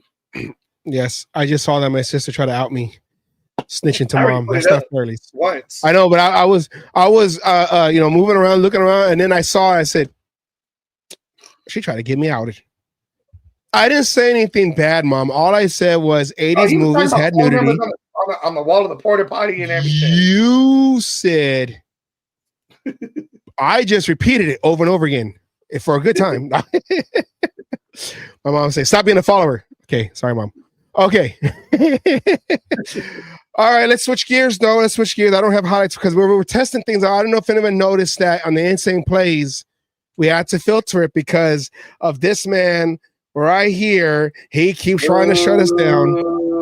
This guy right here, always trying to shut us down. Meat Curtains Goodell. So, of course, we find ways to get around the system because we do what the old school Raiders did, which is a solid. What was rule number 1? Cheating is encouraged. Rule number 2 is refer back to rule number 1. And that's what we do here in the cage match. We just try to I'm not building up to anything. I'm just saying. Well, now that we tested it out, we know that we can push that line a little bit more on showing highlights because they're really strict on that. I'm surprised we haven't got any strikes. Now that you said it. Flag. Okay, anyways. But I don't have highlights, but now we know that worked. So in future episodes, we'll have more visuals when it comes to like highlights and stuff. But I want to talk about Ashton Jeanty. You talked about the stance. The stance was back. The stance that they told him, no, just go on a normal running back. And I'm going to say, Asylum, if this works, I'll be the first one to say I am wrong. Because I'm like, what's the difference between looking here, like that inch of up and down, up, looking up, whatever, and then on in that stance, that ready stance, not the standing straight up stance. So I will say I was wrong. If it works for you, maybe it is a comfort level or whatever it is. But as you see, that we've seen it more so in this game, looking at the other games where Ryan Clark, wants to go for the low-hanging fruit. Talk about he's not the it. He don't have the it factor. He's not it. Maybe that's what set him off. Maybe he heard that, and that's what set him off. I don't got the it factor. Should have put that on. See, look at I can't hear you now, Ryan Clark. Should have put that on Radar Hater. But looking at this, you see 19 carries, 38 yards. He had the one touchdown. But in the next two games, he had no touchdowns on the ground. 11 carries against the Chargers, 43 yards. Not 11 carries is nothing. 17 carries against Washington, 63 yards. Okay, a little bit higher, but it wasn't as high as the first game. But then you come out 21 carries, 138 yards.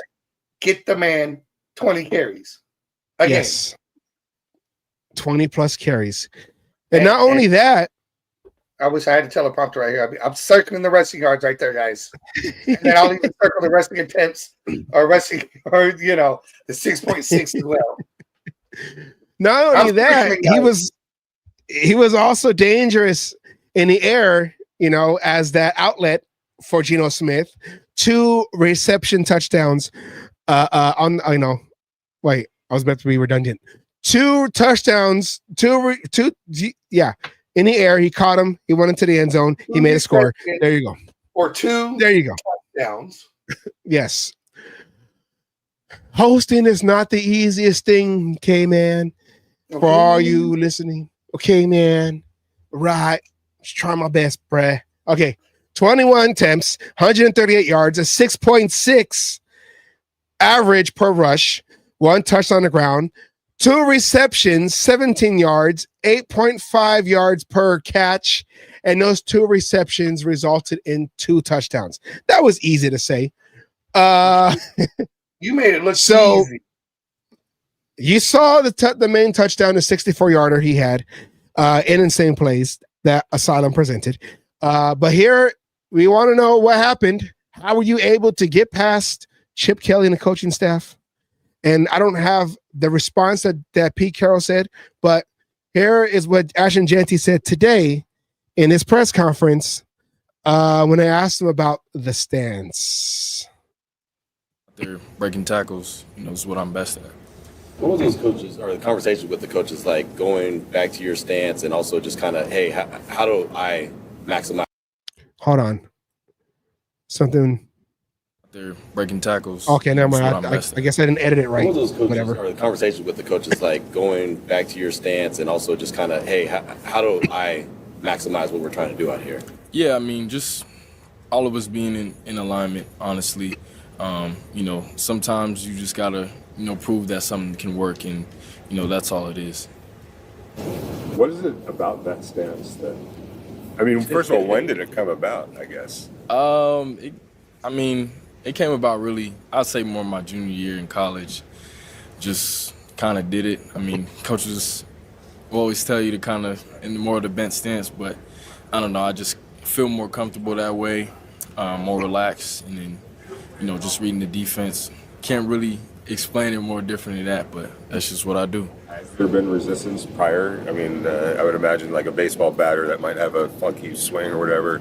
People are always trying to, no, you should do it this way. Yeah, I mean, I wouldn't say really resistance. I just think, it's different, so a lot of times when something's different, it doesn't always, come off to people that it could work that way, but, it works, so no need to change it. It works. So that smirk he had at the very first part when they brought up the stance.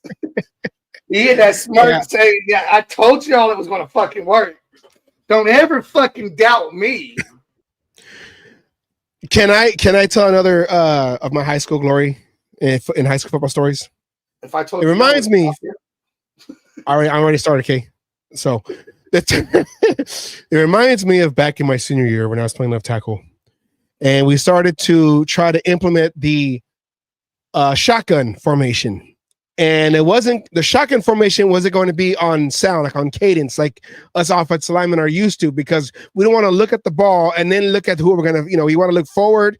So the peripheral that we do have, we can see where we're going to go. And if that guy is still there, when, because you look at the guy and then you look forward, and then when the ball snapped, you know where he's at. So you know where to go, because you don't want to give up where you're going to run to.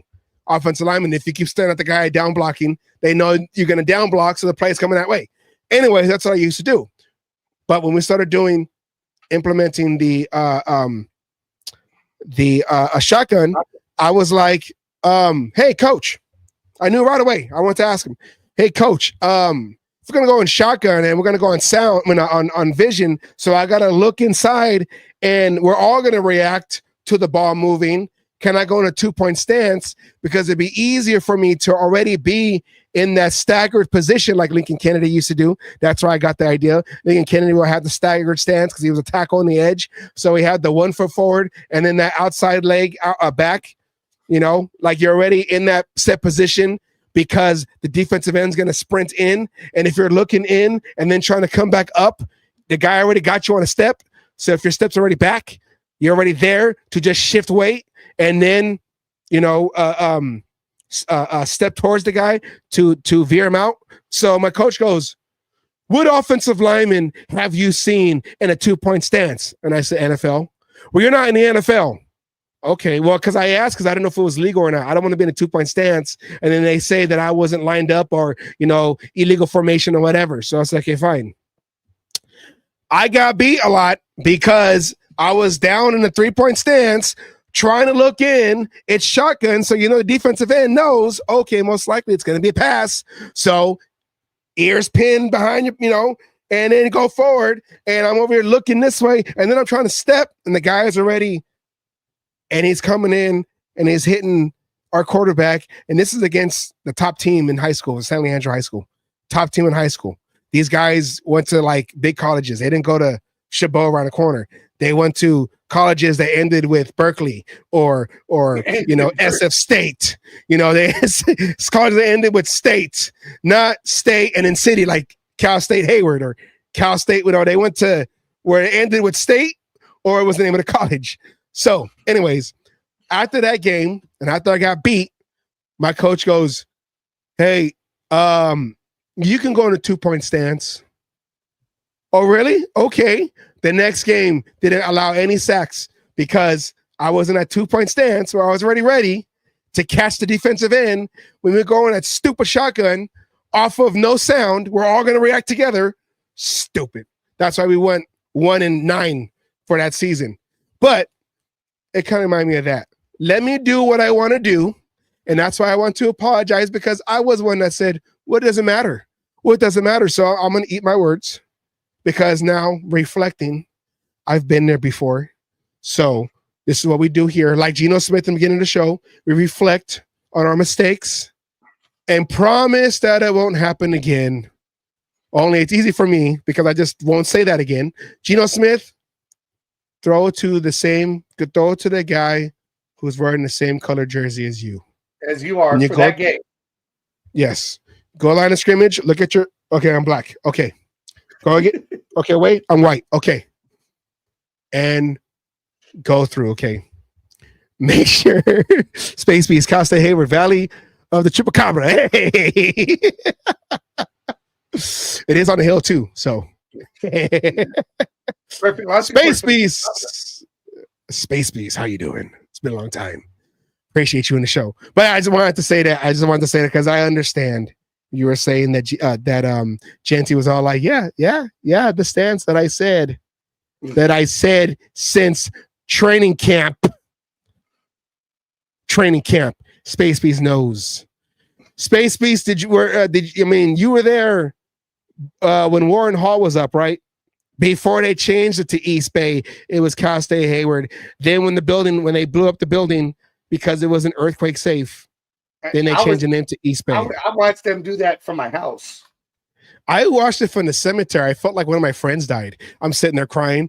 Man, I was inside you learning in class. Warren Hall. Oh, he's doing it again.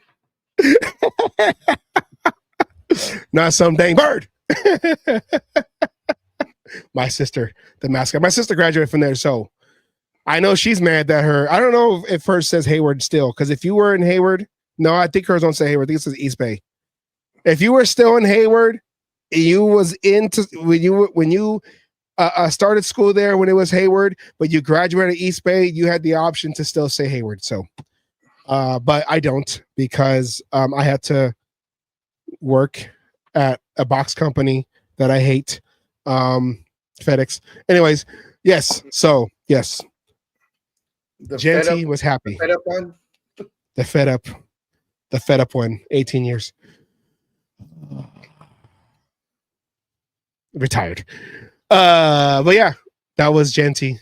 I'm sorry, I didn't mean to cut you off. I just wanted to remember that story. Oh, I don't even know what I was saying. So next to Hayward High. Yeah, but in Hayward, if you see Space Beast says that his pops lived on the other side, next to Hayward High. But in Hayward, if you got lost, you just gotta find the North Star, or AKA the blinking light on top of Warren Hall, and that's how I found my way home. Where are we at? Just follow the building, because you can see the building from Oakland, Cal State, or you can see the Cal, Warren Hall. You can see it on BART. You can see wherever. You just look at the building and follow the building. That's your North Star. That's what gets you home. Okay, now I'm in Hayward. Now I know where I'm at now. So I missed that building because now I get lost. I don't know where I'm at anymore. I get lost. But you've been here for a long time. Okay. Anyways, the Raiders got the Colts. And we were talking about that on Friday. Back to our regular time, 4 p.m. Pacific. Eastern is 7. Asylum time is 6. So, I thought you were going to Big Burger. That was the navigation. The heater in the sky. That's what I used to call it. Look like those heaters on top of the old mobile homes. They had the big old box. I thought it was the heater. I said, Mom, when it was cold outside, I was younger. Mom, can you please tell them to turn on the heater? It's cold outside. We're over here. We have vehicles that don't have, heating. So our windows are foggy until we drive like a mile, and then the engine, heats up. And then now the windows are clear. But I'm all like, it's too cold, Mom. Can you tell them to put the heater on, please? Up there in the sky. All right. That's old school. Thank you, Mom. I forgot about that. The heater in the sky. Okay. It's time for Asylum's favorite segment right here. Actually, no. Under protest. Before we go anywhere else, let's do our shameless plug by Mr. Burgundy himself. Missed me going off on Geno Smith there, Vincent. That's what you missed. Here we go, the shameless plug. Hello, everyone. I get to do the shameless plug too. Make sure you like, share, and subscribe to The Cage Match Show on YouTube. And hit that bell like you want to hit Roger Goodell for messing up our favorite sport. And also, help me out by going to Dubby.gg. Put Cage Match in the discount code box and get 10% off your order. Get that energy like me doing all these segments. Back to the show.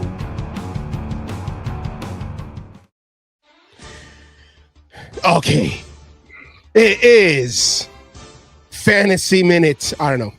I don't have a name for it yet. I should have an intro for this one too. But here we go. Here we go. Let's talk about, for those who are in the Royal Fumble League, let's look at last week's results right here. Okay, get into my crisp voice right here. Right. Raider Savage edged out Raider Stitch in the sibling rivalry. My sister was catching up. She almost had me. I had the Broncos defense in the last game. My sister has a lot of bad luck because she has all the right players. They only score when they're on the bench. Then she plays them, and then they take a dump on the field. So, but my sister is still in it. I believe in her. So yes. Daniel's darling. Oh, yeah, 118 to 113. It was a close game. Daniel's darling team faced Asylum. That was a close game. I started to make a comeback on that game. 137. I almost had a chance. 137. He didn't have a player that scored 30 points. 27, but not 30. 137 to 128. Fun fact, the high school I went to hired the home ec teacher final year. Halftime at homecoming, we're down by 17. Coach gives a speech on the importance of condoms. Well, I mean, if you want to talk about defense, wait, what high school? Were you the Trojans? Castro Valley? No, I'm joking. Castro Valley Trojans. Okay. Eduardo's excellent team lost to Mean Machine, which is Jeff. But Jeff won 103 to 101. Jeff edged him out. Space Beast, he got it. Space Beast from the East Bay, he got that joke. Did you play for Trojans? For the Castro Valley Trojans. All right. Bang, bang. Gang bang.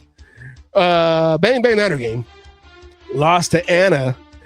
Anna took care of business, and she took care of business early, 130. Anna whooped that ass. 98.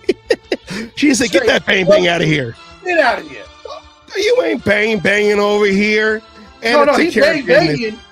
He bang banging. He just thought it was going to go one way, and Anna kind of whipped out that little adult toy there and turned it around on him. She went full on WNBA and just threw it back in his face. There you go. There's your and the game of the week. Bang, Niner gang.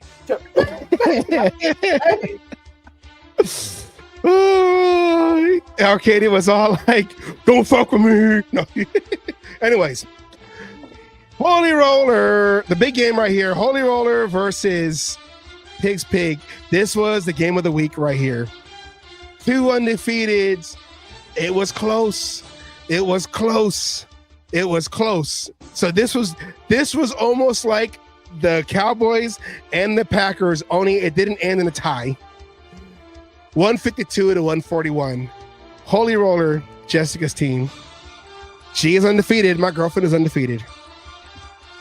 I got her in 2. I got her in 2 weeks. So that's going to be interesting. I bet she had help. I don't. On that week, I'm not. On that week. Let's look. She is watching. She said, "Oh, you got it. There you go." I was shaking in my boots. Yeah, just like Woody. Thoughts to Tyreek because that was ugly. All right, yeah. My sister was mad because they went to overtime and all she needed was either the tight end for the Packers to do something, or Josh Jacobs, and they put Josh Jacobs ahead of him on the sideline, and the other running back was gaining yards, and she's like, "Why are they not putting them in there?" Tie game. If they did double overtime, maybe she would have had, but it didn't work out that way. I felt bad. My sister even said right there, she said, "OMG, Packers, how dare." I play a go. Here we go. Is this a burrito bowl? All right. Let's look at this week's preview, week 5 preview, going into the Royal Fumble, week 5. Asylum plays Raider Stitch as of right now. He has the edge, 64% to win that game to my sister, 36. We'll see what happens. I'm going to say now, good game, Alicia. Congratulations on that win. I'm sure you're going to get one player, and he's going to get 30 points. Mean Machine goes against Daniel's daring team. Daniel is predicted to win 70%. Now, of course, this just came out, so of course you got to rearrange your teams and all that, whatever. But as of right now, this is the start of bye weeks. Oh yeah, so this is where it gets interesting. Jessica, this is where winning streaks, and her quarterback is Lamar Jackson, but she does have Dak Prescott as her backup. Yeah, but Lamar Jackson's also hurt. He didn't practice today. I know this. He got the hamstring. He might be out a couple weeks. So, and we got bye weeks, like you said, Asylum. It's injuries and bye weeks. This is where it gets interesting. That's why I tell my sister, don't worry. It's still early. Anyone could win. So Anna and me. I'm scared, man. I'm scared because Anna. I would be Anna for everybody. He's my co-host. At least use lube with him. Please use the lube. I'm worried about that one because even my teams have been kind of shaky. I got lucky here and there in this league. Anna faces me 53% to 47%. Anna right now has the edge before any changes into the lineup. I do a Chris Murray voice right here. Okay. Pig's Pig, after that loss, faces Edwards' excellent team, but I believe he'll prevail 60% to 40. Pig's Pig should get that victory. I just like to talk mess to Edward if he's watching because it's just fun. Been doing it for a couple years now. It's all out of fun though, because if ever he has to get into a fight, I'm right there behind him. We're about to jump an Uber driver in Vegas. Long story, but it was on principle. Okay. Anyways, don't forget to send. Oh yeah, I got my mom has sent you something, or my mom has something I got to send for you. So I got to get that going. Well, thank you, Mom. I appreciate it. It's not tight. I don't wear tights.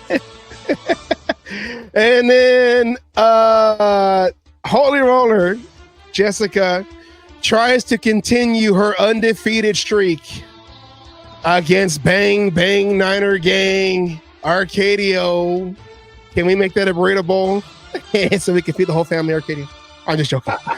He owes me 2 burritos. I got to still cash in. 63% to 37%. And just for giggles and giggles and giggles and giggles and giggles, the belt is mine, Jessica said. Let's look at the standings, okay? Can we argue with her right now? The standings right now. Okay. Oh, that shit Jessica. Arcadio was talking, and he's barely 1 game above me. Looking at the standings, Holy Roller is at first place, 4-0, 1,000% winning percentage. 4-game winning streak. That's what happens when you're on top and have no losses. You still have a winning streak. Pig's Pig is at second place. He's 3-1. Anna is right behind him at 3-1. I'm right there at 3-1, but I'm pretty sure that's going to get taken care of by Anna, and Anna will be 4-1, and I'll be 3-2.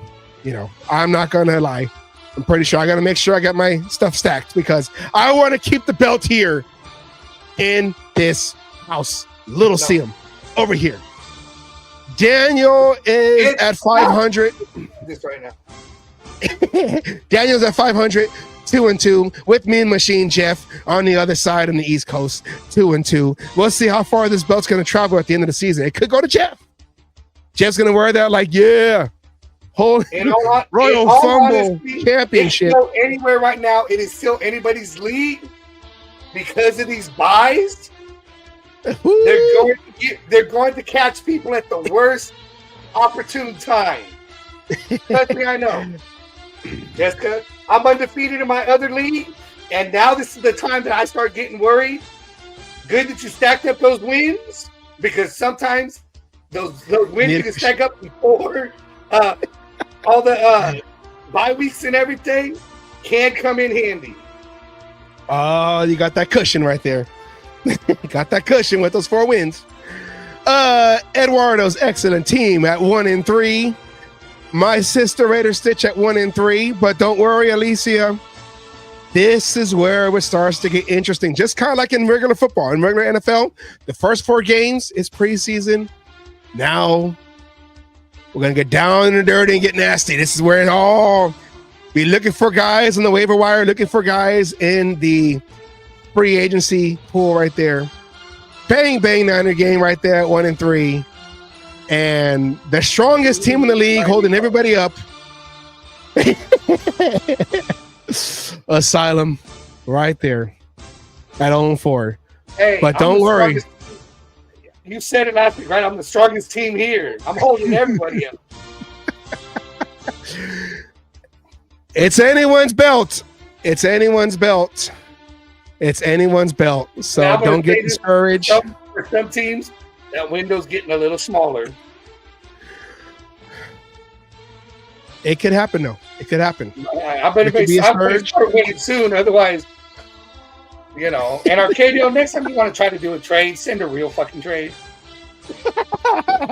Then it wouldn't be Arcadio's trade, okay? The belt is in here. It's sealed away. It's ready to go wherever it needs to go. Whoever wins it, it's in this box, man. It's in this box. I don't know. I can't hear it. How do I know it's really in the box? Because it's in the box. It's ready to be shipped and everything, Kay. It's in the box. So that is your fantasy football recap for those following, for those playing, for those interested in the Royal Fumble League. This is what we're fighting for. You saw it right there, displayed up there. And my sister wants to know, is it in the box? At least, yeah, it is in the box. And if you act now, you can get what's inside the box. Arcadio, you can have the box. I want what's in the box. If I win it, you can send Arcadio the box and just go ahead and send me the bill. All right. It's an IOU. Okay, for Asylum, it's just hopes and dreams. For Asylum, it's just hopes and dreams. Okay. It's great. I can't even argue that. My sister just wants the moral victory. Just give me the burrito. Just give me the burrito. She's facing. What did I say? She's facing Arcade. No, she's facing you. Me. She's facing you. We're gonna put a burrito on it just for shits and giggles. Oh God. It's that burrito bowl is live. Okay. That is our show. Asylum, do you have anything to say? Anything to gripe on besides the fantasy? I'm still under protest, and I want to see a shit-covered shoe on Pete Carroll's fucking right foot on game day, because that shows me that he put it in Geno's ass, and it's about fucking time. Stop trying to defend your boy and start teaching your boy, because your boy ain't shit right now. No negativity, Alicia. You're not going to lose. You're playing Asylum, so. Yeah, you're gonna get whoever you put in there. There's going to be one guy who gets 30 fucking points. I'm telling you. This is what you're supposed to do in fantasy football: is talk mess, but make sure you can write checks. Checks, when it comes to talking mess, checks, they still use them, but not real money because they don't use checks no more. But look at you like, really? Get with the times. No, all right. It's just very rare now. I mean, like for rent, but you can't go to like Food Max and try to use a check and be like, what is this? They wrote me an IOU. Can we still take this, manager? Huh? Can we still take this, manager? I don't know what this is. I ain't falling for this trick, okay? I ain't falling for that. No, hold on. Get it right. I ain't falling for that again. Again. This is a road check. It's in the back. I signed it for you. Okay. All right. That is our show for today. We appreciate everyone watching. We had a good turnout on the live. So thank you for everybody watching. We will be breaking down the game against the Colts this Friday, back to our normal schedule this Friday, 4 p.m. Pacific, 5 p.m. Mountain, 6 p.m. Central, 7 p.m. Eastern. I think I said it right. There you go. If you fall within Hawaii, it's at 6. It's at I don't know what time 2 o'clock. 2 or 3. If 2 you're or in 3. England, it's 12 hours longer. Yes. Just check your local cage match channel station for your See, time. that's why you need to like, share, subscribe, and hit that little bell. That way you know anytime a video drops or is about to come on. Yes. See right there, that little bell. You hit that bell, you will get notified 30 minutes early before a show comes on. Write it down. Just That means saying. for me, but I'm going to use it. It fits to what Asylum was doing. It fits. But it's probably for me. Space Beast. Cal State Eastern Chupa Cage. The Chupa Cage match. Live this Friday. I sound like Batman. I sound like Batman from Lego Batman. There's my 8th ab. No. All right. That's it. That's it. Gotta take this off. Screw you, Goodell. Okay. That's our show. Want to thank everybody for watching. Play it on the replay. We're getting this show better and faster and everything because it's the 3rd year. So if you like it, like Asylum said, like, share, subscribe, hit that bell. Hit that bell like old school Taco Bell. $20 got you half a menu, but no meat. But we bring the meat. Yeah, we're Arby's. We bring the meat. The meat's called Roger Goodell. For a good time, check your local outhouse. Anyways, we're going off the rails right now. Thank you everybody for watching. We appreciate it. And we'll see you on Friday as we break down film. Or not to break down film, but break down the numbers, not film, because we don't have that much time. Break down the numbers. There ain't no film yet. Taco Bell before Devontae. Yes. The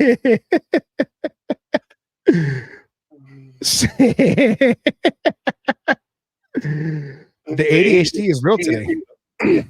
Sorry, I started the show that way. I kind of set the precedence. My bad. Del Taco. Yeah. That's high end. That's high end though, at least. They don't have Del Taco around here no more. It turned into a Jack in the Box out here in San Leandro. Anyways, we got that's our Taco show. John's out here. We don't got who? Taco. A Taco John's.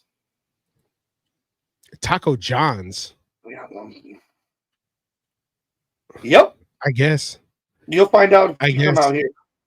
So yeah, I guess that's Taco John's. I don't know. We're gonna end on that one. Okay. Thank you everybody for watching. Go to your local Taco John's. Green burrito, Alameda. My sister says green burrito. It's in the same lobby as a Carl's Jr. Not Carl's Jr. Yeah, Carl's Jr. Yeah, Alameda. It's over there. Anyways, thank you. Is that what you call the exit strategy, Taco John?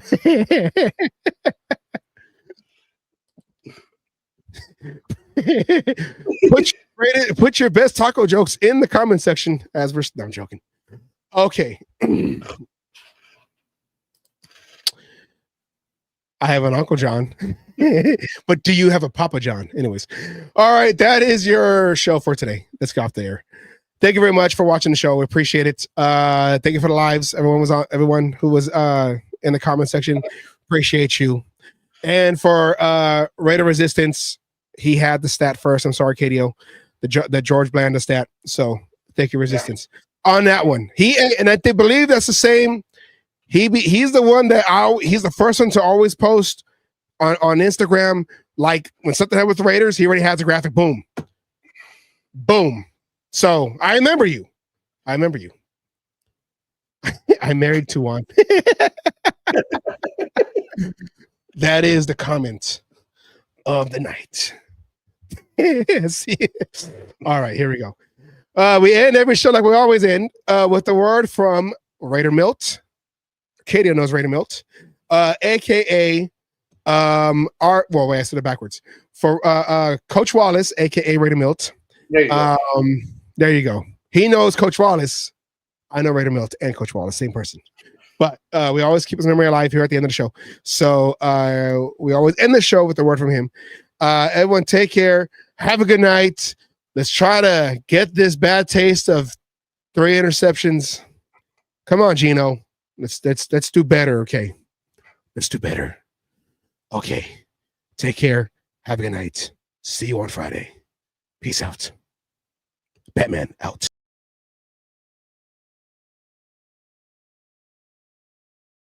All you other NFL teams, your tailgates are weak. Your teams are weak. We might be down right now, but it doesn't take away the history. And all you Raiders out there need to know your fucking history of who the fuck you playing for and where the fuck you're playing. Damn it. Oh, and by the way, I won my last cage fight again. I'm still undefeated. And you NFL motherfuckers out there that you think you want some, come on and get some anytime.